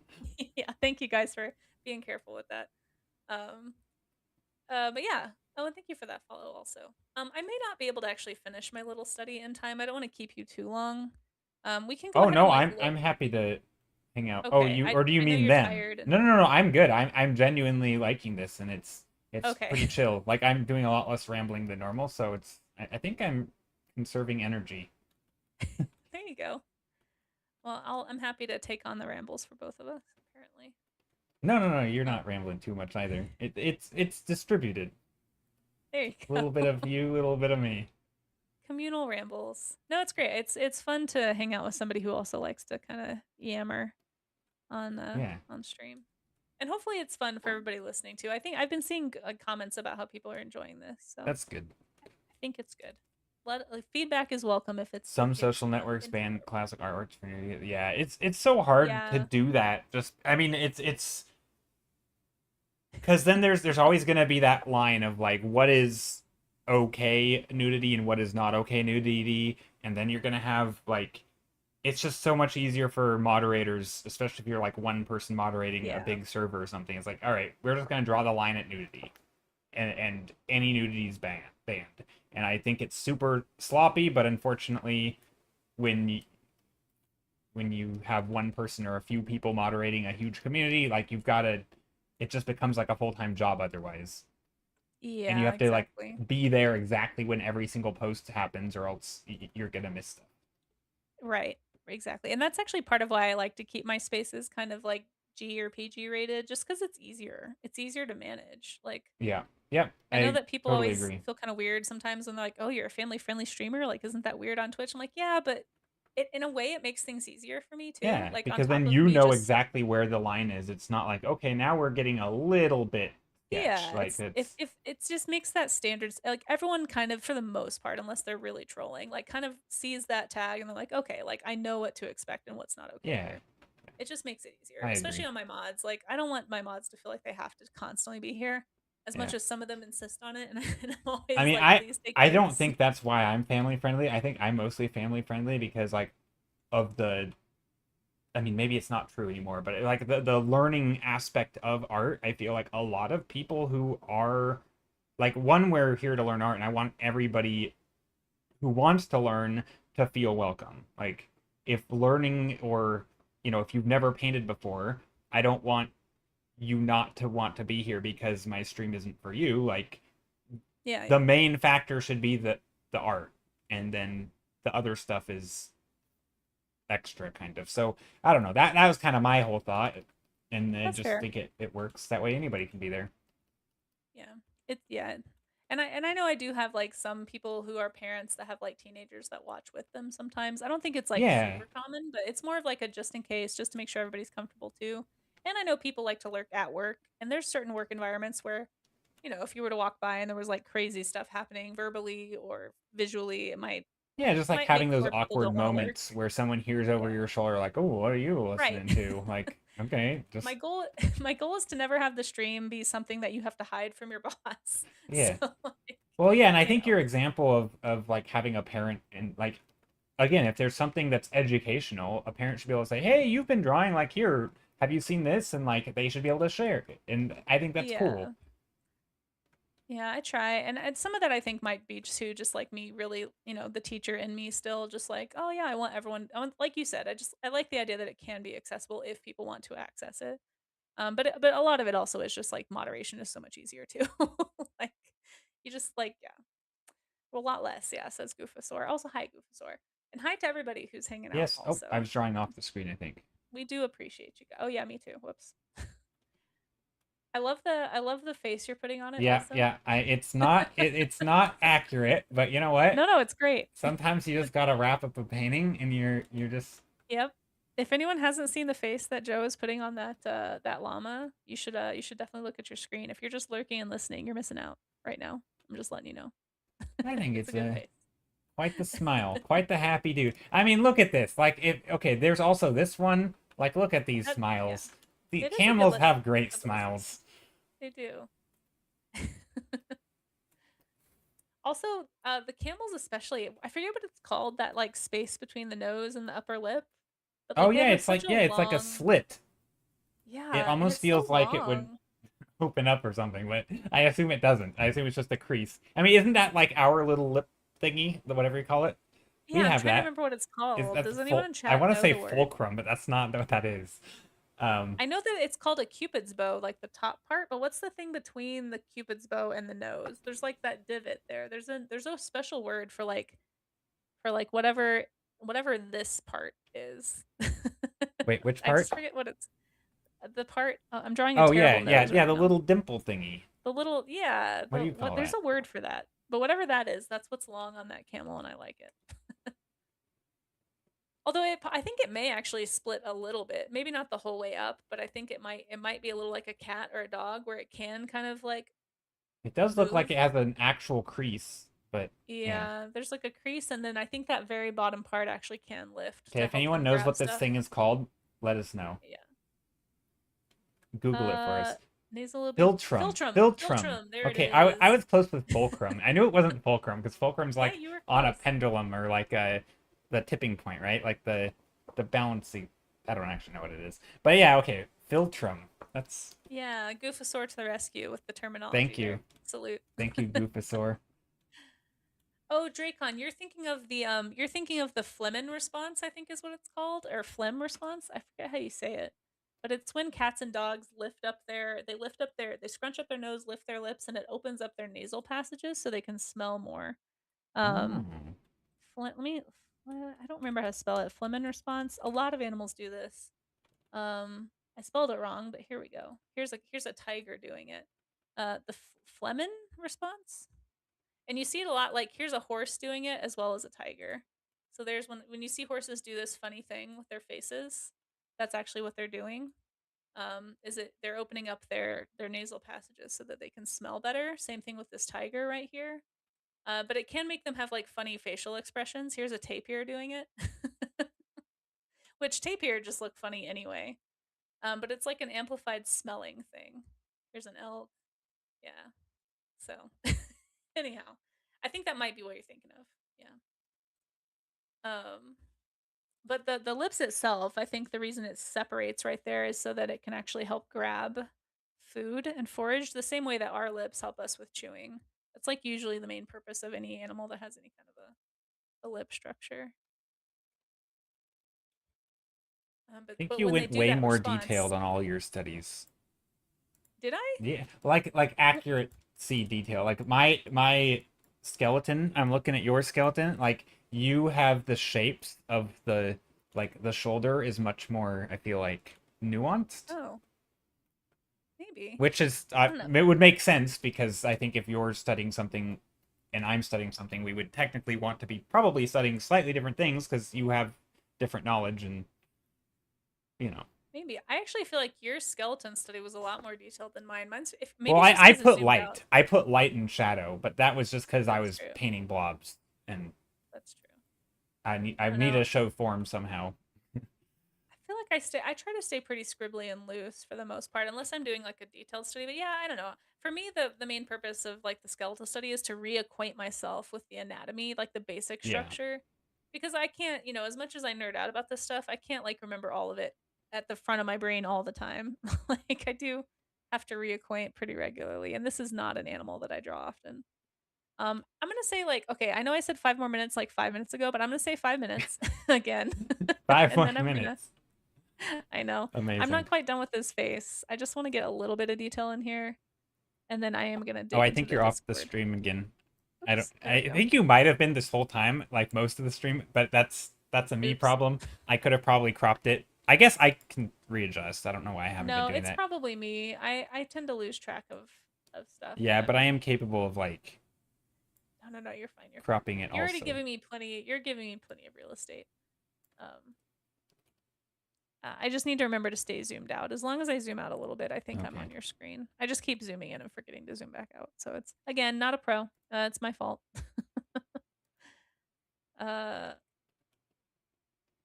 I like to remind people that I'm not a pro so that when I do stuff like that, they can't get mad at me. It's a good way to do it. Yeah, just it's like a built-in, defense mechanism there. It's like, nope, I already told you I wasn't a pro, so can't expect me to be. Um, yeah. Well, I mean, I hope you had fun doing studies today. I I did. definitely I had a did. lot of fun. I mean, this is the second time I've been on your stream. I mean, I guess this is the second time we've streamed together. I feel like Yeah. only referring to being on your stream when I'm also streaming is kind of weird. But we are streaming together, and this is the second time we've streamed together, and in both times it's been a lot of fun.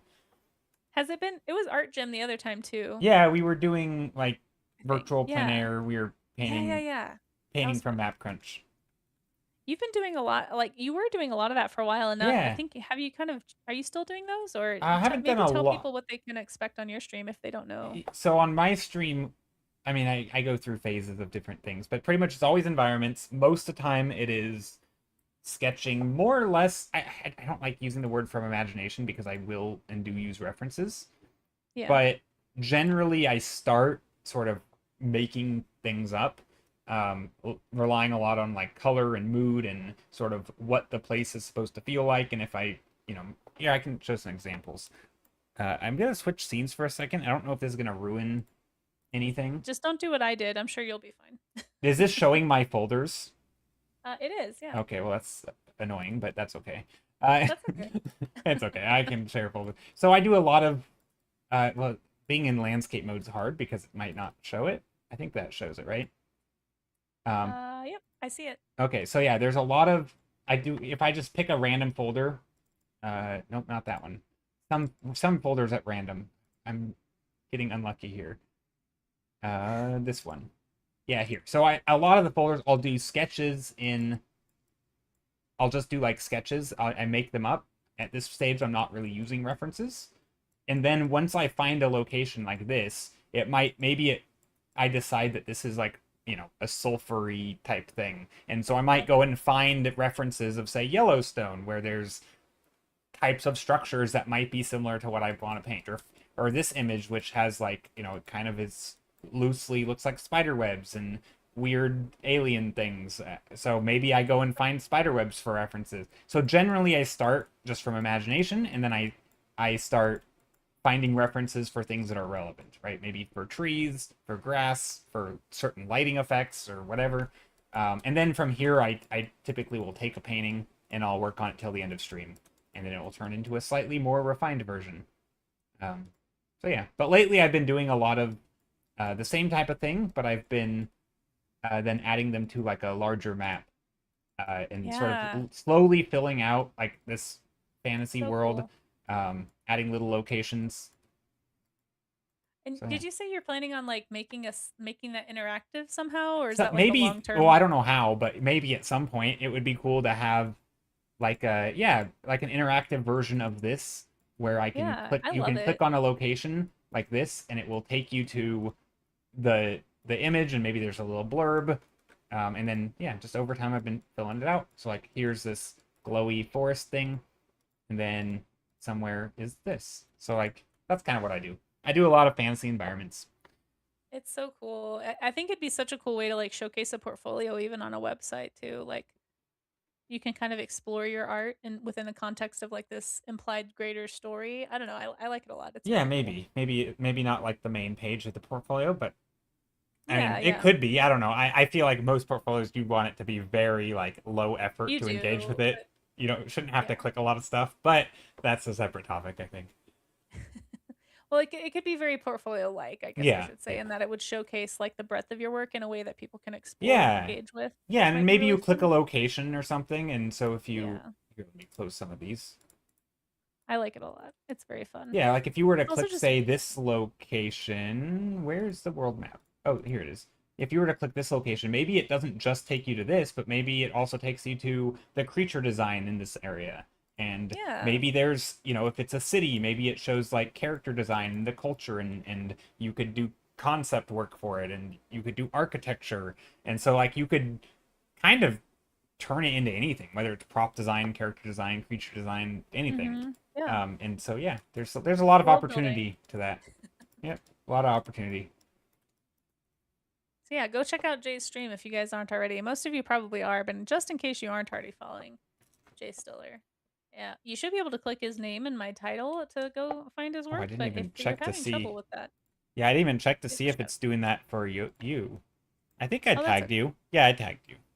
I think it, yeah, I didn't check it either. I just assume it does it if I type at, but Yeah. unless I misspelled your name, but I don't think I I did. didn't like that I couldn't capitalize each letter of your name. I when I typed at and I typed, capital K, Casey, and then capital S, and Oh then it no. defaulted to all lowercase. That's I okay. couldn't make it capital. I don't know. I don't know if it matters, but I feel like it could. I appreciate the effort, but no Yeah, worries. I tried. I like how you are now 54% professional, up from Oh, am I? Do we move up? 53%. Yeah, you We moved. moved up in the world. At There we one point, you go. were 50%, and yeah, you've Oh, you've climbed some, we gaining gotta some watch it with those skill. expectations. I can't handle the expectations when they get too high. I crack under pressure. I need the expectations as low as possible. Okay, there we go. Yeah, but yeah, I think I'm done with all my little sketches, Yeah, or done I enough. think I am too. The feet are going to be a mystery because there's grass. The archenemy of doing studies of animals from photographs. It's like you never get to study the feet in nature. You always have to see them Oh, like yeah, that is separated hard. out. Yeah, I've guessed a lot on feet, and I'm pretty sure I've drawn a lot of bad feet, Yeah, for animals. almost never can you see unless it's like an animal walking in concrete on a zoo or zoo path, but Yeah, that's okay. We'll just have but question then mark you get to feet. practice drawing grass, and that's like environment. True, that is a positive. Yeah, I just Cool. yeah. I actually like adding ground planes, even if it doesn't like if the thing doesn't have it. I'll add a little bit of shadow, or like in this one, I added a little bit of ground plane. Um, Especially for something like this, where like the camel is literally off the ground, and so those shadows can show that it is not on the ground by having it underneath it, because normally the shadow would connect to the ground. So yeah. True, true. All right, I'm gonna do a quick scroll through and just make sure that everything is work safe. So far, so good. Cool. Okay, well, I'm gonna open up then in my Discord, the art gem section, if that's okay. We're just gonna go through it. Okay. Let me see. Let me make sure I Maybe can I see can that on both. maybe I'll make yours. Oh crap! I was on the wrong scene. People couldn't see your stuff for a bit. Oh, that's okay. I can see. Yeah, I can see it now. Okay, I think that's where we can see it on both. Well, I can make it larger Perfect. if I need. Oh, I think you're fine either way, but I don't know whatever if you I. want to do is fine. Okay, Yeah. we'll go like that. But basically, for anyone who's new here, I'm gonna scroll through and just kind of look at everything in the Discord first. I will check the blue sky. I didn't see anything when I checked. Let me just, yeah. And thank you for the people who interacted with that post, by the way. Okay, cool. So we're gonna look at everything since last time. Last time we actually did space studies, which I totally want to do again because that was really fun. I've never really studied space before. But we will look at everything that's been posted since my post, which is I usually wait till the end and then I post it. It's like the line in the sand kind of thing. So first up is Chrissy Carson Art, who does Ah, hi, stream here on Chrissy. Twitch and Chrissy's has been great. doing a yeah, Chrissy is great. And we also like to give shout outs to folks who stream, who share in any of our showcases. So let me just resize that so you guys can see it on both screens here. Um I actually might need to make it a Ooh, little rock smaller. studies. Yeah, let me just Chrissy's been move that. killing it with all of her studies. I don't know if you know, but she's been doing daily Yeah. studies, and she has so many of them, and they're all amazing, and it's super inspiring. Yeah, no, Chrissy does great stuff. Chrissy Carson Art. There we go. So if you guys aren't following Chrissy, make sure that you do. But Chrissy's been doing rock and mineral and gemstone studies this month. Has been doing like monthly focuses, and I always love Chrissy's textures. I feel like Chrissy has a great way of like seeing and rendering texture that Yeah. I really want to learn from. So if you guys really if you like what you see here, make sure you go follow Chrissy Carson Art. And thank you so much for sharing. I really like this. And it's always nice too when people can share their references. I know it's not always possible, especially if people are drawing from life. Sometimes we do get life studies and stuff. But, if you're able to share, it does kind of help. It helps us see what decisions you made and kind of understand your process a little bit. And I also think it really helps people who are newer to doing studies or just drawing in general. It helps them to kind of see how you got from point A to point B. So if you're ever able to share a study reference, I always encourage that. But yeah, this looks awesome. Yeah, guys, definitely go check out Chrissy's work. And I think you guys can see it on both. Yeah. Yeah, it looks great. Yep, it's clear here. Perfect. Thank you. Okay. But beautiful stuff. I always like to react with emotes that correspond to the study if I can. And of course, a little art gym flex because the whole reason we call it the art gym is that you guys we're all accountability buddies right now. So congratulations to anybody who was here today. Whether you Yeah, drew or not, you helped with some art accountability. for So sure. yeah. And here we have a capybara study. We have a community member, Uniflame, Cinny, who has Oh, been that's doing fun. studies of capybaras, is like very dedicated to understanding the capybara and says, I haven't really done many front sketches, mostly side or three quarters. So focusing on that today. Yeah, foreshortening is tough. Foreshortening is tough. But here's the references that Cindy used. Very, I feel like very foreshortened right here. capybaras have amazing, like, great shapes for like character creature design, like the big They square do. nose and stuff. They're so, yeah, they're great. Yeah, and speaking of the philtrum, right? I think was what it was Oh called. They yeah. also have a very long, like rodents. Rodents actually also have a very long, like nose space right there too. But these are super cute, Cindy. It's been really fun watching your journey. I know you're trying to develop your art skills, and thank you for sharing that process with us. And Oh, I like super fun to those. see you doing some traditional media studies too. It's always reminds me that I need to fill my sketchbook more. It's definitely on my like list of 2026 goals. I've been really bad with my Oh 2026 gosh, bingo I did a card. whole, yeah, I did a whole bingo card, and I I did I don't too. know if I think I feel like most of my goals were like do more than last year, which wasn't a very high bar. So I actually think I have done a lot of my goals because I Yeah, intentionally worded them as like just be better, vague. not like draw every day or sketch outside every day. None of that nonsense. That wasn't gonna happen. That's too much. Yeah. I need to, maybe it's like halfway through the year. Maybe I should revisit my Ooh, like bingo a card on midway stream sometime. evaluation kind of thing. Yeah, check in. That'd be smart. Yeah, maybe I'll do that. But Cindy, these are great. Thank you so much for sharing. All right, next up we have Clem doing some anatomy studies. I may not show the references because they might be on the edge of that with Twitch. I'm not sure how their moderation works, but there You are can references risk it. there. Yeah, whoop. Well, never mind. Or we will. So I can't look at that second image. I thought they were two separate images. So we're just gonna look at these, but I know Clem also has some muscle studies on that other page. So definitely go check those out. But these look great. Clem has been really trying to think about contour and form, and you can like see that thought process here. Breaking everything down into shapes and like really thinking about Yeah, showing all how, the contours. That's cool. yeah, the contour lines. It's a good reminder to like especially if you're having trouble, if anyone out there is like getting into art but you're having trouble thinking in 3D, just like forcing yourself to draw in shapes or to like think about contour lines can really help with that. Yeah, I tried But to do a Clem, these little look bit of that as fantastic. well today with like this one camel view. I mean, it doesn't really come across Yeah. super well because I ended up adding value, but like yeah, even just around like the eyes and Mhm. stuff, just adding those contours. Yeah, no, doing contour sketching is so useful. Mhm. Yeah, it kind of helps keep you like fixated and focused on that for sure. But Clem, thank you so much for sharing. These look awesome, and I hope that you found them very helpful. Anatomy studies of humans is always going to be helpful and something that I should probably do more of as well. But thank you so much, Clem. Give you some little emotes there. Next up, we have Hope. Hope Martin Artist says things I learned today. Camels have almost no hips. They do have really small hips. That's true. Wait, what Their is the feet remind hip you of of a ostrich feet. camel? I don't know why that concept is hard for me to what do you mean they don't have hips? They totally have hips. Wait.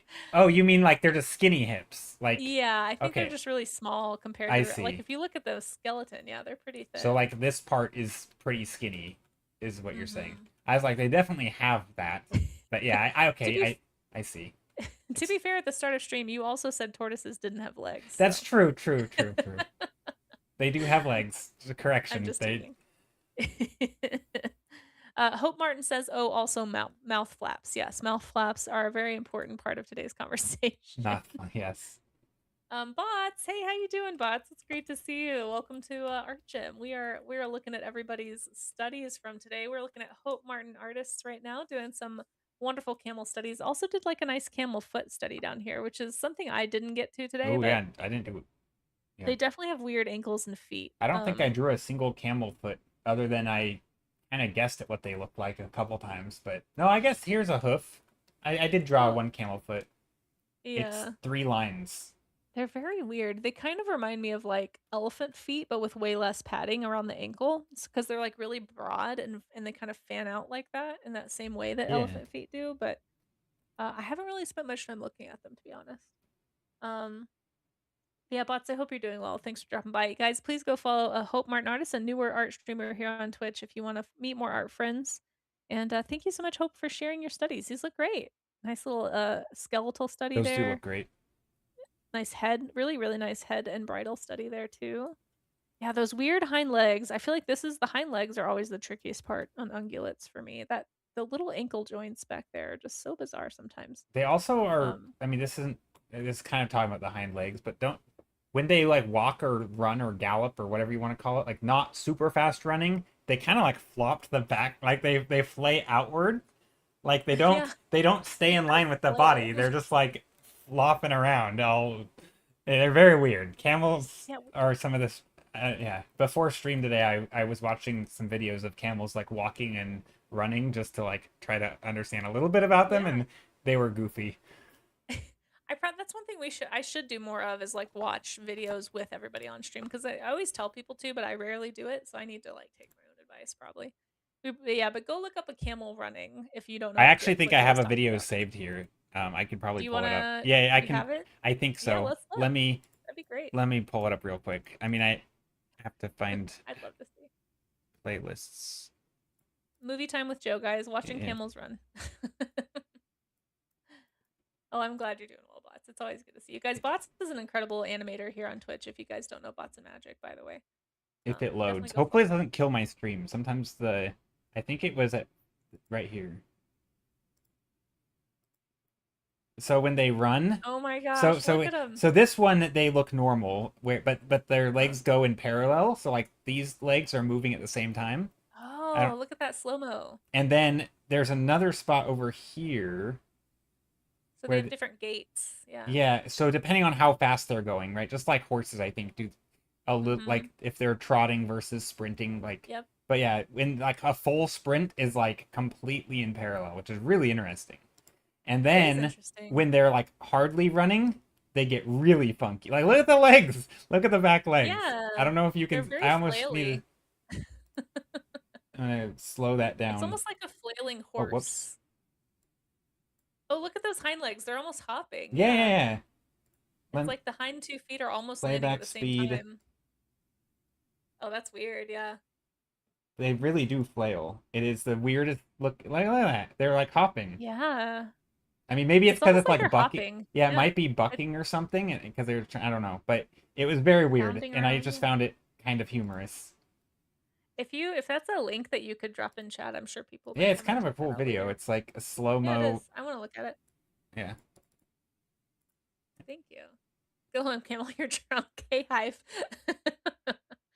Speaking of yeah, ungulates with weird gaits, if you've never seen a pronking antelope, you should totally look that up too. It's basically like bounding and hopping. Sometimes deer and elk will do it as well, but it's more common in antelope. So funny. That almost looked like a short, a very very a short pronk there, where they aren't really jumping, but they're kind of bounding. Yeah, I'm sure there's probably lots of variations of how they do that, but I just thought it was really interesting. 'Cause I don't think I've ever seen an animal look that goofy when trying to run. Like maybe like a really small dog who can hardly, falls over itself or something, but like Or yeah, it almost looks like when you put like booties on cats and dogs yeah, and they yeah, kind of yeah, don't know what to yeah. do with their feet. Yeah. They're just like, what's on me? That's almost what it looked like. Yeah. Super fun. Well, thank you for sharing. Next up, we have Sedulos here doing some figure drawing studies. These are excellent little gestures here. I love all the different poses. I feel like you really showed like the movement really well in all of these. Yeah, these are great. Lovely, Oh, lovely that's stuff so good. here. Yeah. Very, very well proportioned. I love how you're like mapping out your proportions. Like I can see you thinking about like I don't know if they still use it, but like the 7 heads method, have you heard of that? Or like 6 Oh heads where yeah, it's like yeah. somebody is like the average height person Well, is like I 6 or think 7 heads they tall. exaggerate, and then you can exaggerate it for different effects. So like I think like Yeah, for like beauty and like fashion fashion is like trophies. 8 or 9 or something, and superheroes are like 8 or something. I don't know. Like you can Yeah. stretch them or shrink them depending on what you're doing. I don't really Mhm. understand. I mean, I kind of understand it, but I don't. Well, I can see some of those lines of like measurement though, and I feel like that's kind of what is Yeah, happening, which is it's not a bad way to check for I think proportion, for honestly. me, the Yeah. head segment is too small. Like, because I start with like the whole and then I might subdivide, but like it's hard for me to think of like, okay, this needs to be divided into 8 parts.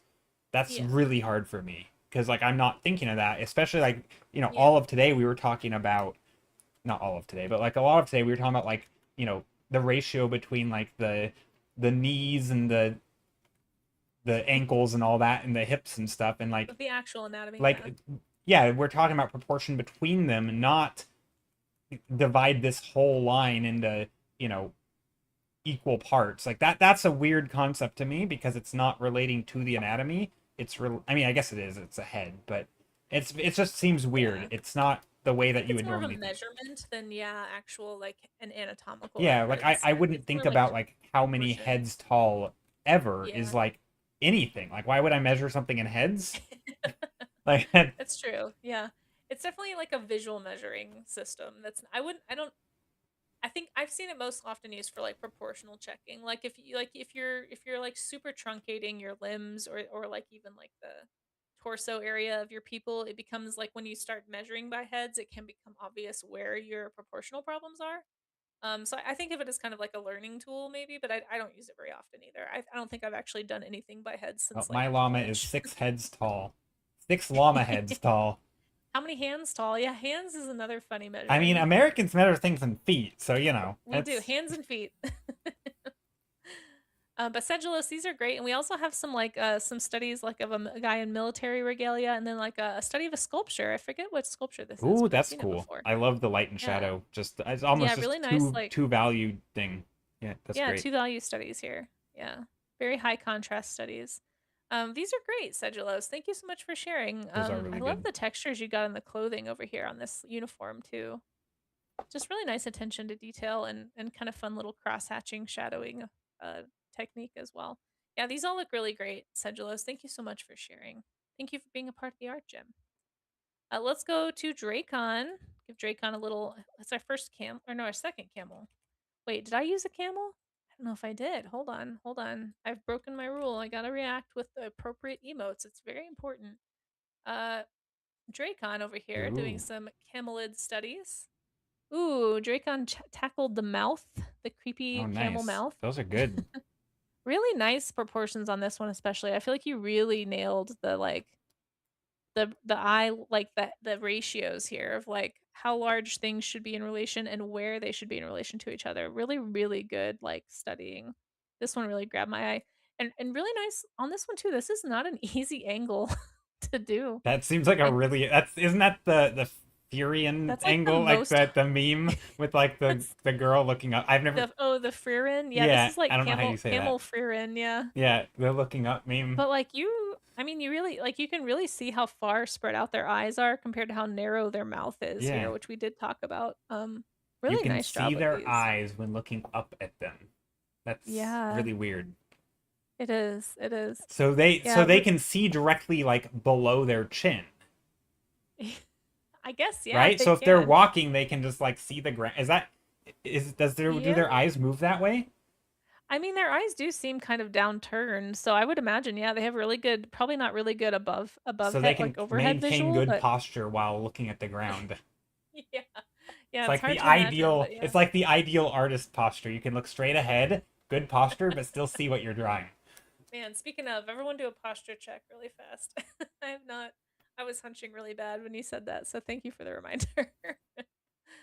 No, these look great, Jerkon. Great. Like, love the mouth study here. I feel like you really did a good job paying attention to the anatomy of this animal and like really drawing what you see and not just guessing and using like your found knowledge or your schema or whatever shorthand you have. Like, these are great studies. Well done.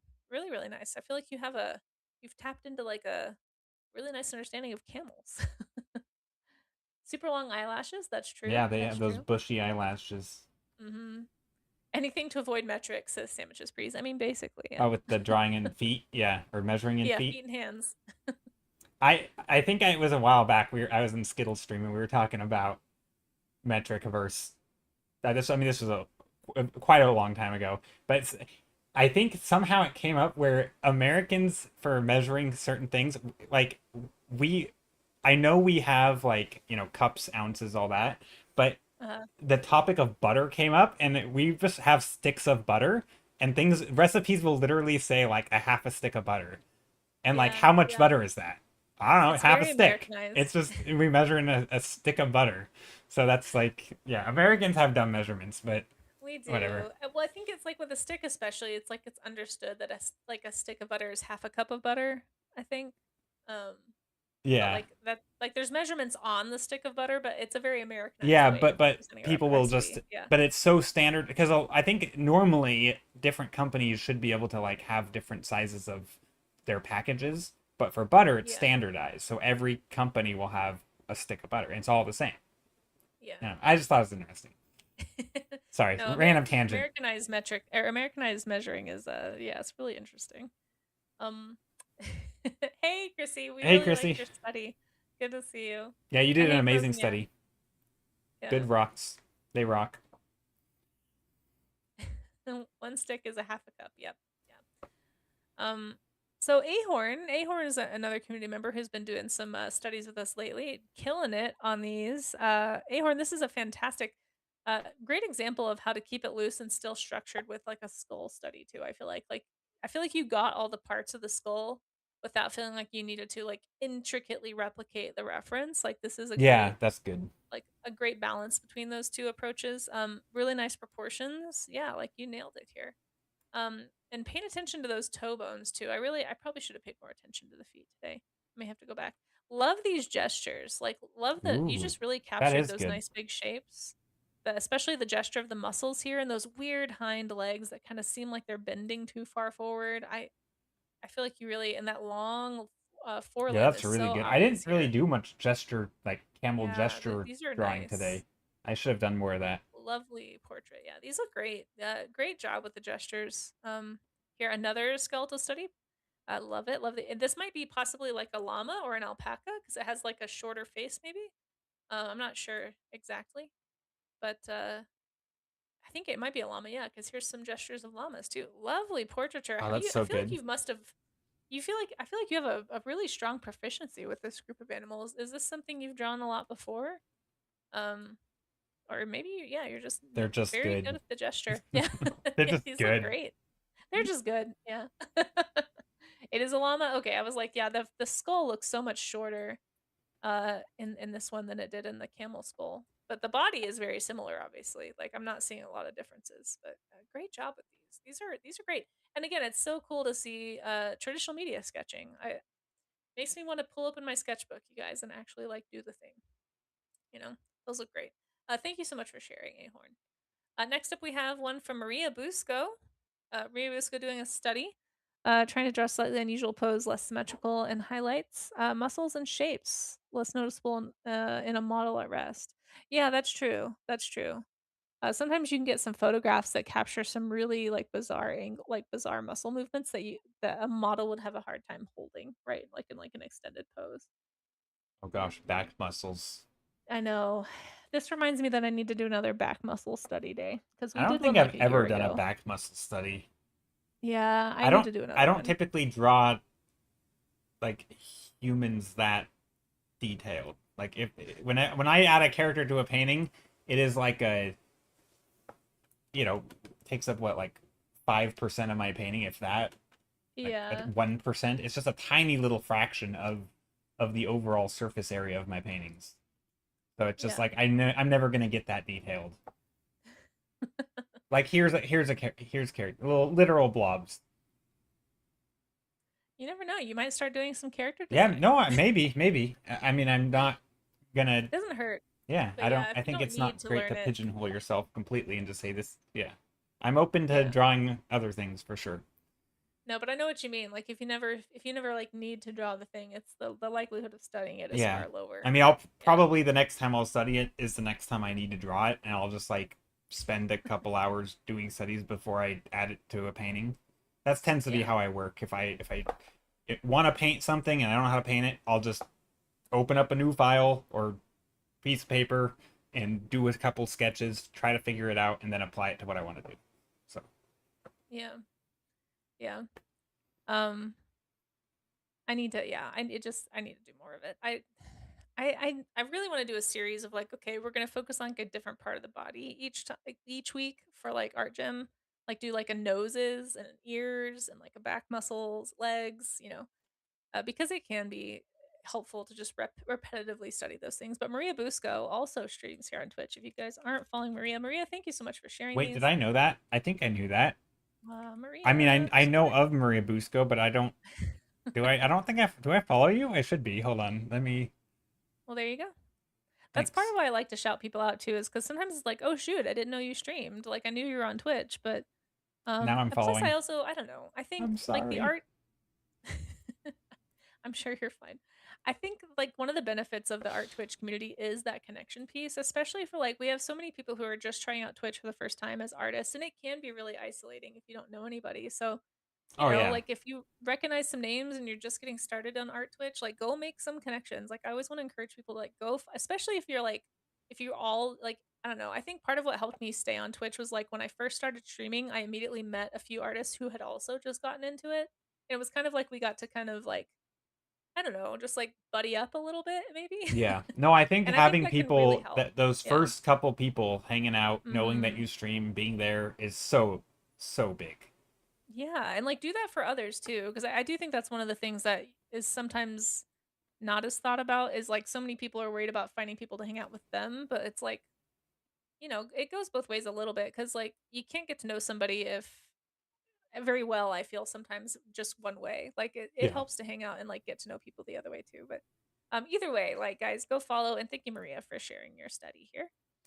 Um and we have maybe a style study. It looks like a reference from a comic book. We don't get these too often, but presumably this is a comic character. I am not familiar with the character, so I don't see a reference. So unfortunately I can't like, I can't make any connections here about like how you studied, but it looks nice. The pose is very cool.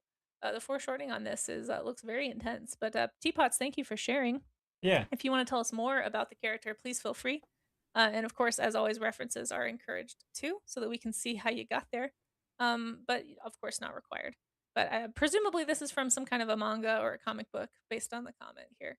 But very, very nice teapots. And with that, folks, I am going to screenshot my little llamas, I guess, my llamas and camels here. And I'm going to post that in the Discord so that I can You know what? start I with will do that whatever is too. after mine. And Joe, I don't know if you want to share if I'll you put yours or I'll yeah, I'd put love to mine take a look. in the Discord. Yeah, I know people Uh got to watch you draw today, but I'd love to if you want to put it in there so we can okay. show it off a little too. Just post an art gym. Yeah, just an art gym. Whatever you want to share, Okay. That's just yeah, and what I did we'll zoom today. in on it. Just Perfect. Yeah, let's check out what Jay Stiller screenshot. did. And guys, yeah, these are great. Um, oh, for some reason it's kind of blurry, but I'll just keep it right here It's so because people it's can see it. a screenshot of a lower I zoomed out, Oh, I see. I screenshotted, see. and then yeah, No, that works. That works. that's okay. It's great. I again love your smiling llama. Yeah, But even though it's a little fuzzy, like I can still like your values are so fun. I can definitely feel like you're painting like you're such a painter at heart. But I I really think actually so. think it lends itself to studies like this too. I love seeing your thinking here with the anatomy.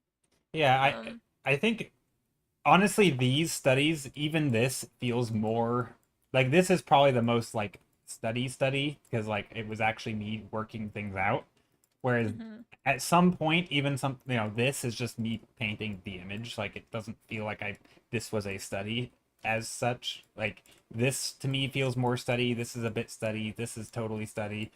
These two are not as much study. Like they're I mean Can you talk more? Yeah, yeah. explain more about that for anybody who's like curious about Well your thinking about what makes it a study or not. well I guess to me it's like are you actually like I like to think of like I don't know, if you're gonna study math homework or study math, like what does that mean? You're not just like typically you learn like in school, right? You Mhm. would learn something about math and then you would go and like do your homework or whatever. And to Apply me, it. I kind of think of it in the same where like I need to know something. So like, you had just been talking about, how the muscles are or the bones are in. I don't know why I'm not using my stylus. Hold on. We're talking about how the bones are in the leg and the proportions, and then I was actively trying to apply what I just had, learned in theory to something. So I did the rough silhouette of this, which probably wasn't even very well done. But then I took that and applied to like where the bones are. Like, okay, well, where might those be? And that was sort of like my homework is I'm actively applying the thing. I'm not caring about the colors. I'm not caring about in this case not even the like the overall form and proportion. Like I was just caring about a very specific thing, which is the thing that I had just learned about. Like Mhm. I don't know. So to me, studies typically are a little bit more focused. It's not just this is a cool picture. Let's paint it. Great, I could Yeah. paint it, but if I do that, I'm just gonna end up like measuring and not really learning about camel. Like I'm not gonna be able to take this and understand it from a different angle. Whereas like this, I'm taking the same anatomy here and applying it to a different angle. Like that's so I'm trying to like turn it and do different things. I don't know. So this stuff Yeah. feels more like I'm actually getting something out of it. Whereas these, I feel like it's more just me practicing the painting skills I kind of already have, which is not really Sure. related to a camel at all or an alpaca. But I do feel like I mean, yes, I agree also like if you're defaulting to more of like a copying or painting a pretty picture that you saw, that's maybe not as studious for sure. But I do even when you're doing that like little alpaca or llama down there, thinking about that leg anatomy too as you were working through like the boot fur, That's the boots true. with the That's fur, true. I mean, So sometimes I I think to me, if I don't have a goal, I might end up like practicing something that is not like for example, maybe I end up practicing like rendering light and shadow, but that's not sure, sure, really what sure. I set out to study, and so all of my mental energy is like not That's really. fair. And it feels a bit more like what's that analogy of like playing a full sports game and like you're not really practicing shooting three pointers in basketball if you're only playing full Mm, games. Like how many reps are you actually doing? And so to me it's like how much of the time of this drawing is actually dedicated to learning what I want to learn, or am I spending a ton of time rendering and also, measuring things that aren't relevant or like trying to stylize. I don't know. I feel like sometimes I want to be a little bit more like pointed in the thing I'm trying to get because yeah. otherwise I'm just going through 90% of the motions of stuff that I could paint any subject matter and practice painting Hmm. and like, your general light and shadow or whatever. So, I don't know. I'm a little bit nitpicky with how I talk about stuff like that, but I don't, I don't think there's really a right or wrong way. I just think it's good to be aware that you could accidentally be spending your mental energy on like reproducing an image instead of trying to break it down and solve problems. Yeah. No, I like how you broke that up too or broke that down.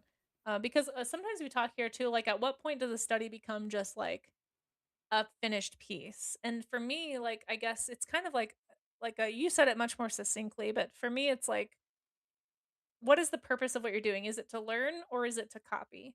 And like I think if you can like ask that question, then it's and answer it honestly, then it's a study Yeah. versus like just Well, drawing for yeah, I mean, I don't fun think or we need to just like, copying something. yeah, I mean, I don't think it matters too much of like what you call a study or not. But like, I mean, you could No, no, no. study like measuring. Like, it's good to measure, practice Yeah. measuring and copying. Like, that's a good skill to have.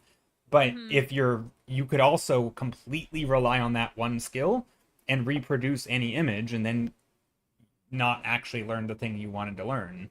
And so you could end up using it as sort of a crutch. So I feel like it's that to me, if I don't define what I'm doing, I'm going to default to the things that make it easier, right? I'm going to Yeah. default to blocking in big shapes and then adding some light and shadow, and that's it. And I will never like learn the anatomy because I'm just copying the light and shadow in the image. dark spot on Right. image, dark spot on canvas, dark light spot on image, light spot on canvas, and I just 1 to 1, and then I have an image and it looks okay, but it's just me going through the motions. And so I don't know. I try to be aware of that because I know that's a limitation for myself that I can easily fall Mm-hmm. into. So yeah. Yeah. No, I just think it's like it's an interesting conversation that comes up. It's like at what point is something a study versus at like is it I don't know. It's something that's come up here Yeah. before and I liked the way that you put it of like it's the difference between practicing reps at a game like for a game and then actually playing the game. Yeah. But I also Um think it depends on what you're practicing. So like yeah, a like what study your for purpose is composition exactly. is might look completely different than an Right. anatomy study. One Yeah. might literally never, or like if you're doing a color study, you might not even paint the subject matter. You don't, I mean, Mhm. maybe if you're focusing on the light and color, but if it's more like color palettes, maybe you're just Mhm. taking like color swatches and you're just trying to like find a commonality between the colors. Or maybe if it's composition, you're doing like a sketching over the scene and just getting big ideas down, and maybe you're not actually reproducing the image at all. And maybe you are, right? It just depends on what you're actually studying. So I think it doesn't a study doesn't have to me it doesn't have to look like, you start with an image and end with an image. It could be you start with an image and end with a bunch of scribbles, or Yeah, no, definitely. Yeah. or like or start with an image and end with a bunch of random colors. Or Mhm. maybe you're taking the colors from one subject and applying it to a different subject, something more familiar, and so you're just focusing on the colors. And like that to me is more indicative of it being a study of like it's very clear that I'm getting something out of it. Mhm. But when it's just like here's my study and it's the exact image I painted, it's to me it's also just hard. I don't think you can really like look at someone else's study and be like, I know what they were learning, because you don't. Yeah. They could have been focusing on something different, and so it's hard to 'Cause tell. it's hard to tell, yeah, but I think what yeah, I know I wanna have the conversation because it does come up and like, I also have a hard time defining it for all those reasons that you just stated, but for me, it just comes back to, like, what were you asking questions? Like, whatever that question was, whether it's like, "What does the value look like?" Or what are the proportions? Or what is the anatomy? Like, it doesn't really matter what type of thing that you're studying as long as you are being intentional in that you are Yeah, trying to learn, I think is kind of where I've sort of yeah. tried to define it. Um, I mean, I guess also there's a distinction between like a study and just studying. Like technically, yeah, studying could that's be true. opening up a textbook and just reading it. Like, is that Yeah, not yeah, yeah. studying? Isn't that how you study for for a history Well, test? Is obviously, we're you talking about yeah. read like. So yeah, I mean, I think to me, I feel like the term study can get kind of, it You can, ends up yeah. just meaning like a reproduction, which to me doesn't, Yes, or I a agree. copy. I think a I think reproduction is yeah. I don't know. I think No, that's sometimes cool. it's used very lazily in a way that if you were, completely new to the concept of doing a study, you might end up thinking it's just, oh, I need to paint someone else's painting and I'm studying Right. it. Well, but like in some ways that does help too. Like master Sure, studies are a sure. thing for a reason. Oh yeah, But absolutely. but I think like too like reproduction is helpful if you're trying to learn to be a hyper realist. That's what I always try to Yeah, say. you Like are if then your end studying goal that skill. yeah. Yeah. If your end goal is to become a hyperrealist, then you need to like super crank up your copy skill essentially. That's I kind of dumb it down and just say copy Yeah. versus study when they really aren't and they don't really necessarily work that way, but I like to think it helps people understand what I mean because like what is your end goal? Like if your end goal is to be like a creature designer, then you need to probably focus on anatomy. If your end goal is to be an illustrator, you need to probably focus on a lot of things. If your end goal is to be able to draw from imagination, like keep in mind that you need to learn how to like what you were saying you need to understand how these things work so that you can actually turn it around in your head and apply it and make it up on your own but yeah it does it's an interesting conversation so yeah I was just curious Yeah. thank you for expounding on Happy to that a rant little about bit. it or Well, I ramble. feel like it's helpful because honestly like my community obviously they hear me talk about this a lot from my own perspective or my own experience but it's nice to have somebody else who's also thought about this stuff to kind of Yeah. share where you've arrived and how I you think came I at it also so don't really distinguish between like doing exercises. Like if you were to take like a hypothetical exercise where you take a bunch of different, say, animals or different objects and do like a form breakdown of each of them, like here's a coffee cup. And you break it down and oh, it's a cylinder, right? With a little tube or something on the side. Like or not even that. Maybe it's just the coffee cup's a cylinder, you know. Then you say, oh, it's a microwave, but it's just a square or something, or it's a, you know, whatever shape. Like even that, where you're just taking objects and trying to simplify, that to me is still like you. It's a very specific. You're practicing a very specific thing. That to me is like the same as a study. It's you're studying, you're applying a thing in a way that is helping you solve problems and learn with a goal in mind. It doesn't really matter to me what form that takes. It doesn't have to be in the, you know, literally making a painting. It doesn't have to look Mhm. nice for social media. It just the goal is to learn and, you Yeah. know, Yeah. art No, gym, I lift agree. weights, get good. I agree. Well, yeah. Well, I think so. I mean, I just shared my in the Discord. So like if anyone posts anything after that, just know we'll look at it tomorrow. Um, yeah, but I think I mean, Jay, I can let you go Yeah, if you need to run and do my kind of wind down. But yeah. thank you so much for joining us today. Thanks for having me. It was fun. Yeah, it was super fun. Guys, please again go follow Jay I Still at definitely 30 if you learned stuff aren't. about camels. Way more, honestly, I think I learned more than I thought I was going to learn. Just the leg proportions and like some of the head shapes and stuff. Already, if I'm just going to do like a rough block in like silhouette kind of for like in an environment, I feel like I'm already way ahead of where I was. Just, I Oh, mean, we'll yay. see if I can apply it like, you know, in any way later, but I feel Right. like I've learned stuff, or at least I Good. now Oh, I that know makes me what to happy. look for, right? Like I Right. next time when I draw a camel, inevitably I'll have forgotten what they look like, but I'll be able to bring up a reference and I'll be like, oh, I need to look for, you know, the shape of the head and the shoulders, and knowing that there's actually a shoulder back here. So yeah, Yeah, well, good. I'm glad it was helpful. And like you said earlier, nobody should ever expect that they just have to do a study one time for like a single day and like never revisit it. Like obviously, information needs to be revisited, but yeah, but no, I'm glad it was helpful and it was really fun to have you on and hear you chat about it. And guys, again, please go give Jay a follow if you aren't already. Um and hopefully we'll get to see him drawing some camels or just some animals in general and feeling a yep. little more And confident if you're about in my anatomy. community, follow Casey, Thanks. And Casey Logan Snow says Art. And technically, I and didn't ask you, and I probably should have, but I do also stream to YouTube at the same time. oh, Just as cool. like for Hi. a VOD. And I don't think there's people chatting on YouTube. There might have been one person who said hello like 2 hours ago, but uh, Hello. yeah, it's purely for the VOD, just so that I can have a place there. You didn't agree to it beforehand, but so Oh, I can it's delete it if you want.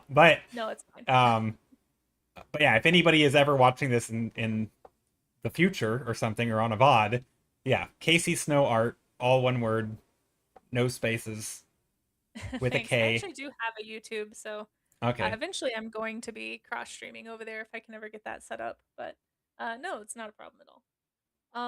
But yeah, well, thank you so much, everyone. Say bye to Joe's chat. To everyone who hung out from Joe's chat, it was great having you. Thanks for letting us combine chats. I'm gonna wrap See up ya. on my end, All and I right. don't know if you wanted to raid anyone in particular or do anything like that, or if we should. We could You don't have to raid just coordinate a one raid. person, That'd but be fun. Do you have a person okay. in Well, mind? maybe I'll keep chat together then. But yeah, just for anyone on my community, we are going to be doing a study tomorrow for my little like wind down. Let me see what that was gonna be. I should have looked before. So I'll see you guys tomorrow for Art Gym. If anyone liked this, we do it every Monday through Thursday at 9 a.m. Mountain Time. I keep a schedule on my Discord, and it looks like tomorrow